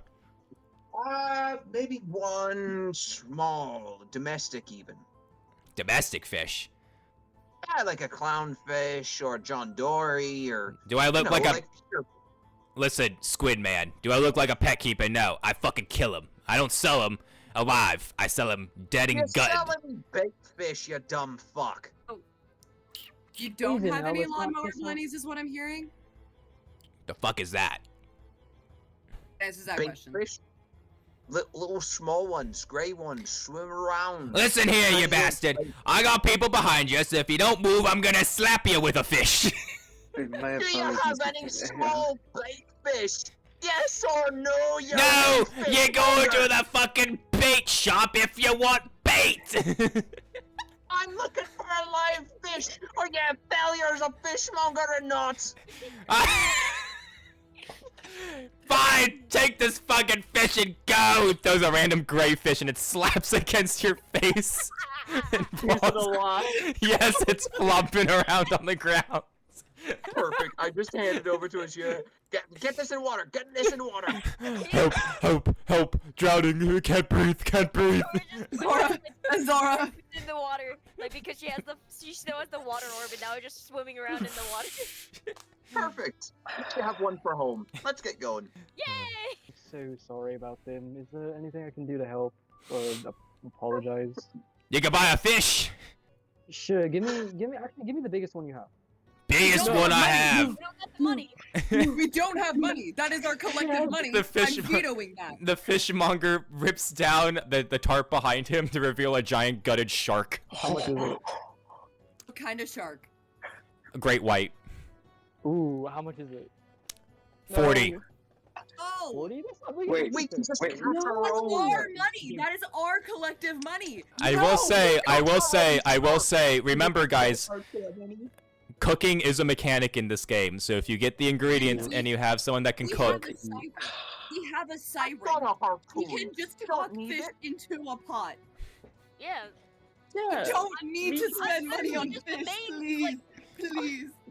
We have plenty. I love the fire of people who are anti-shark. I want to. Not only do I not want to eat shark, but also, why would we spend money on fish when we have a siren obsessed with catching fish? She can just get them for us. We can't eat them because Free. Got we're a upset. harpoon. We'll just steal them when she's not looking. Oh no, Can if I- it's a dolphin, we can kill that. I hate dolphins. Here we go. Free me. Yama, my friend. Would you rather have the thrill of the hunt of the actual fish, or see this gutted mess and spend money that, frankly, the rest of the crew will be pretty pissed at you if you spend? Adventure Yeah, or piss crew? I've dealt with both before, and I know how both end up. So I guess I'd rather have an adventure. Adventure. This solves our problem. We must go now. Thank you, fishmonger. Goodbye. he's already talking to someone else. All right, you bastards. You want a fish? You want a fish? Take a fish. All right, Hemingway, what are you doing? I'm just patting both of them on the back while we're walking away and just happy Squid Man. Is there anything else you guys want to do in the Pirate City before we end the session? Yes, Azora. Can I get a fish tank? Oh, You already have one. You have the drawer. The But drawer. I want get them an to have a actual real fish tank. home. yeah. Womp womp. You have the ocean. Go fuck yourself. I would like to go with Azure on a quest to find a fish tank personally. Azora, you walk into the general goods store, and inside the general goods store, you can see it is run by a very long centipede insectum. In fact, his body stretches throughout the entire store, so you're a little freaked out at first, and you can hear him going, "Oh, customer, hello." She just scarily waves while the fish is just still floating in the The underwater. centipede waves a bunch of little hands at you. What can I do for you? Oh, love it. So, I want a tank that can fit. How many crabs were there? Wasn't it like 5? 5. So, I want a tank that can fit 5 crabs and this fish over here that I'm gonna name Jimmy. Ernest. Ernest. We're gonna name him Ernest. I like that. My name was Bartholomew, but okay. Bartholomew. No, Bartholomew Ernest. That's your full name now. Fish tank, fish tank. Yes, I have a fish tank. The centipede goes ahead and runs around the shop, and its entire body moves with him. He goes ahead to the top shelf of one of his many, many shelves and pulls down a fish tank and hands it to you. Here you go. Okay, how much? 5! 5! He holds up 5 little arms. 5 gold? 5! Okay. She just slides the 5 gold because it's 5 gold. So that's 5 less gold we have, y'all. On a Yeah, hell fucking yeah. fish- At least it's not 40 for a great white that's gutted, okay, guys? It would have I been a great see meal. many ways to afford it. Thank you! We're at 698. Hell yeah. Abby. Thank you! Thank you, sir.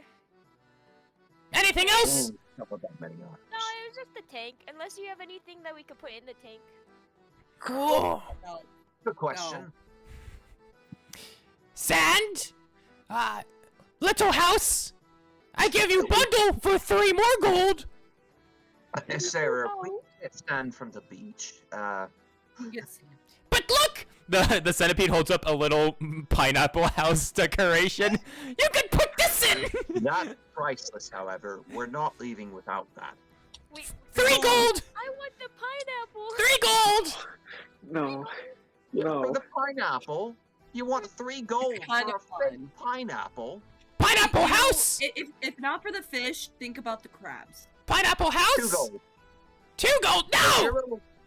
Ashura will give you 2 gold. For 2. 2 gold. The centipede looms over you, Hemingway, and gets really close to you. I am not parting for it for no more than 3 gold! I will not lie, I want your many arms wrapped around me right now, but... Are you hitting on me, sir? Hey, yo! Hey, yo! Hello? Oh! Okay, for that flattery, I could go down to 2. Thank you.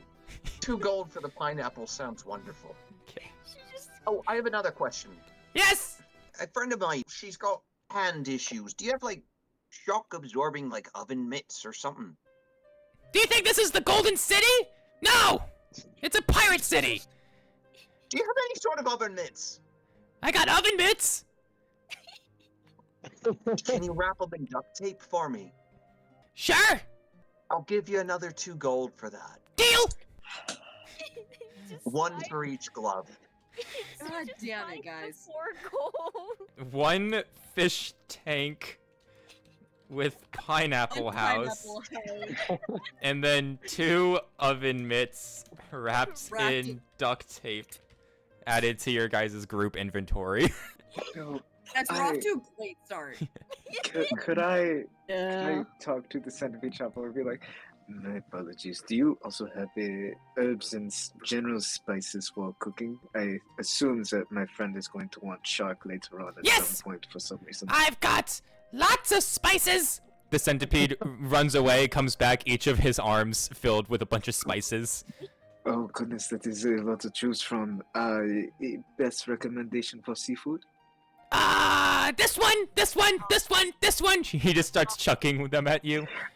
It's just a bottle of daiquiri. Fuck you. I give you all for 2 golds. Also, in case if any of you do a cooking check, spices can enhance one of the bonuses by an extra point. So they are actually useful.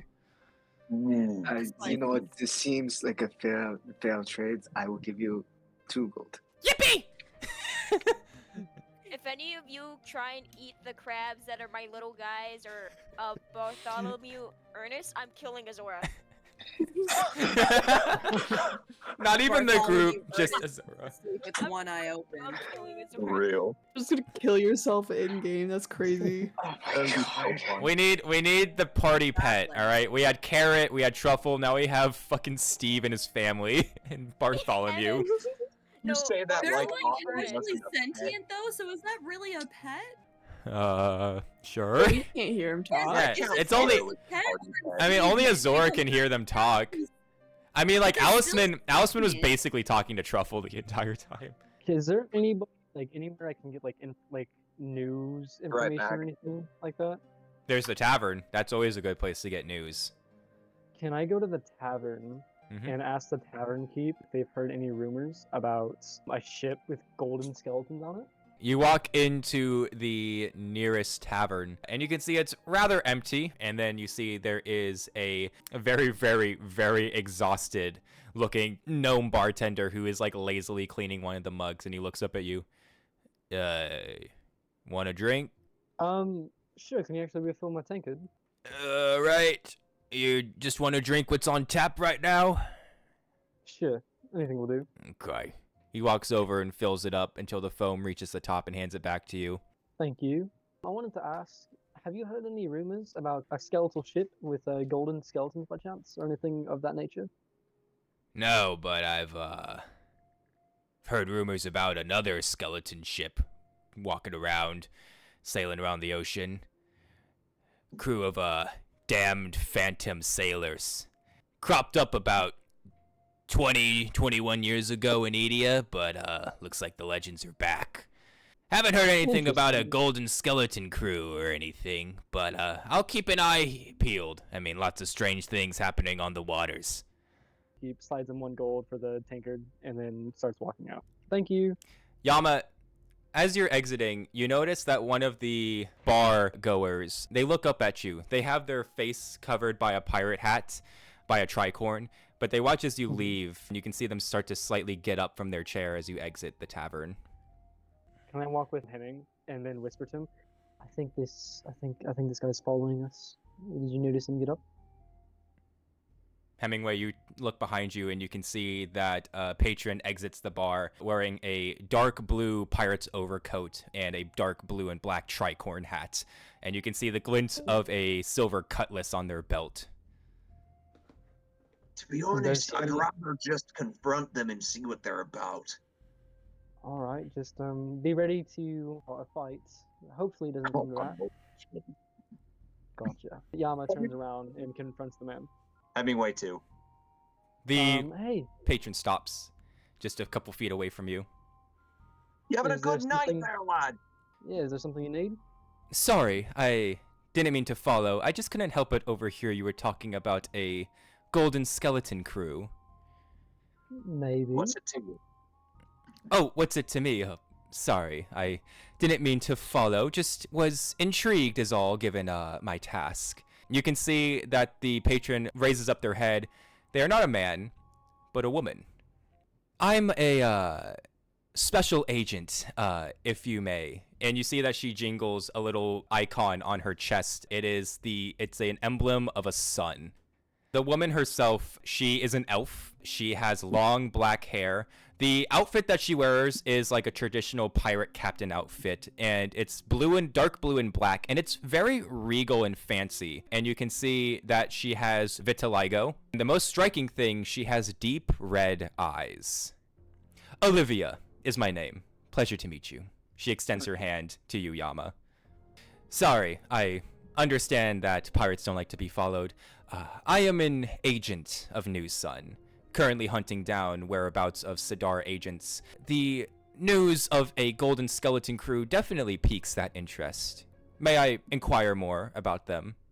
There is a skeleton crew that is made of gold out there, and they have stolen my ship.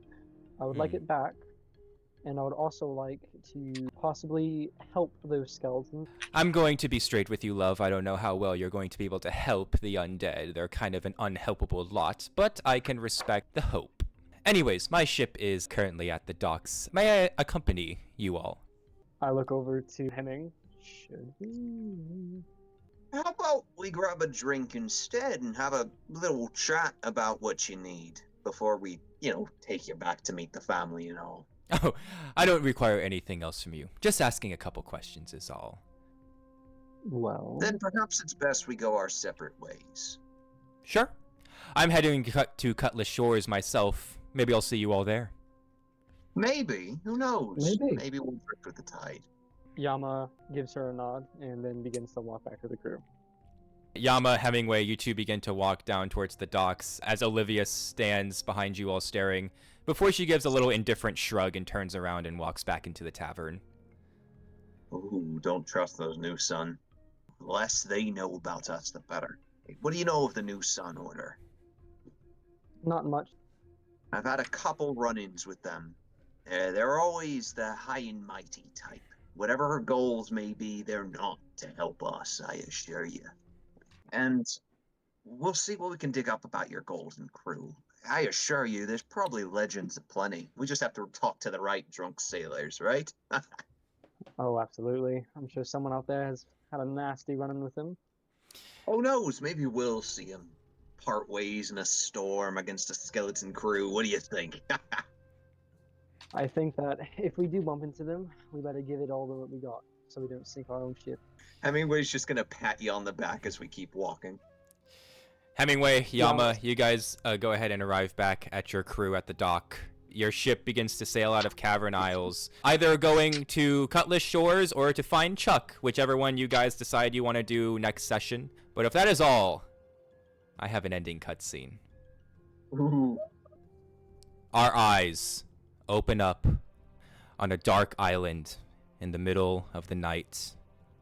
A ghostly figure stands on a rock overlooking the ocean, and behind them, a door of purgatory opens. The dark wisps of Sidar's realm bleed off of this door as it slowly opens, and out comes a demon. The ghostly figure standing on the rocks does not turn. Instead, they simply speak. You're late. The demon walks forward. 4 masks dance and weave around the demon's black hooded body.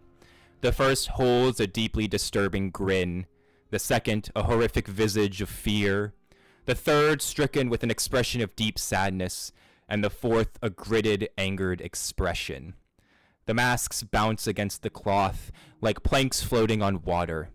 The demon stands higher to reveal many chains and padlocks dropping off the sides of its body and down towards its feet, each lock glowing a ghostly color.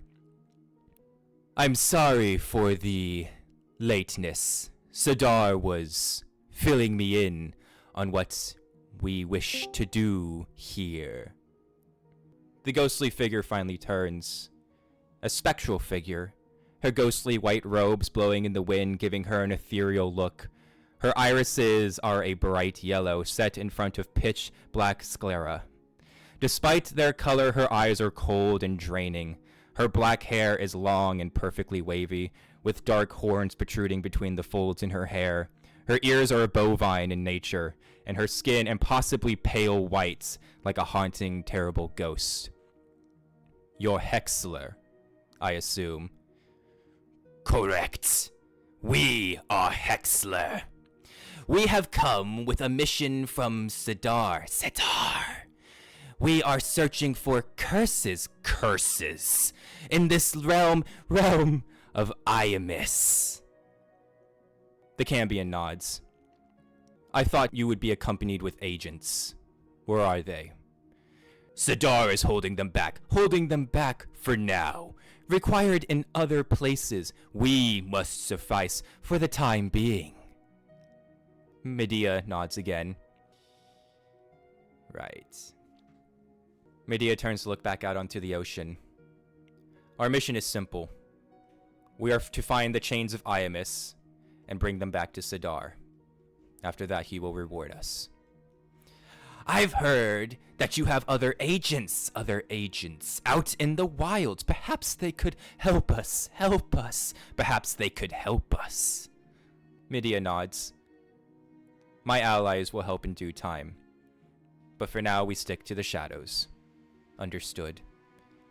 You're quite bossy for a half-breed. Not even supposed to exist. Strong words coming from one whose family line has brought such ill content to Sidar. At this, there is a massive bolt of electric black lightning, one greater than Shava could ever produce, as it smashes into Hexler. As the dust clears away, not a scar is on Hexler's body as the masks all twist and form onto the demonic form, all giggling and laughing and grunting in anger. Don't get ahead of yourself, Medea. So, shall we begin? And that is the end of session 1. You son of a bitch. Man, that was great. My God. I was I gotta making say. direct eye contact with Lee that whole time. Lee, you know the I love significance that of what the fuck that means. I was like, I'm not okay right now. How many No. of y'all took notes this session? Yippee! I think everyone, yeah. No. Uh-huh. Okay, good. Raw Good, docket good. like I always have. I always just assume everyone else remembers. Yippee! Awesome. I've I been got taking a whole. notes about the fish and crabs. So I remember all their names. That's the important For your- stuff that matters.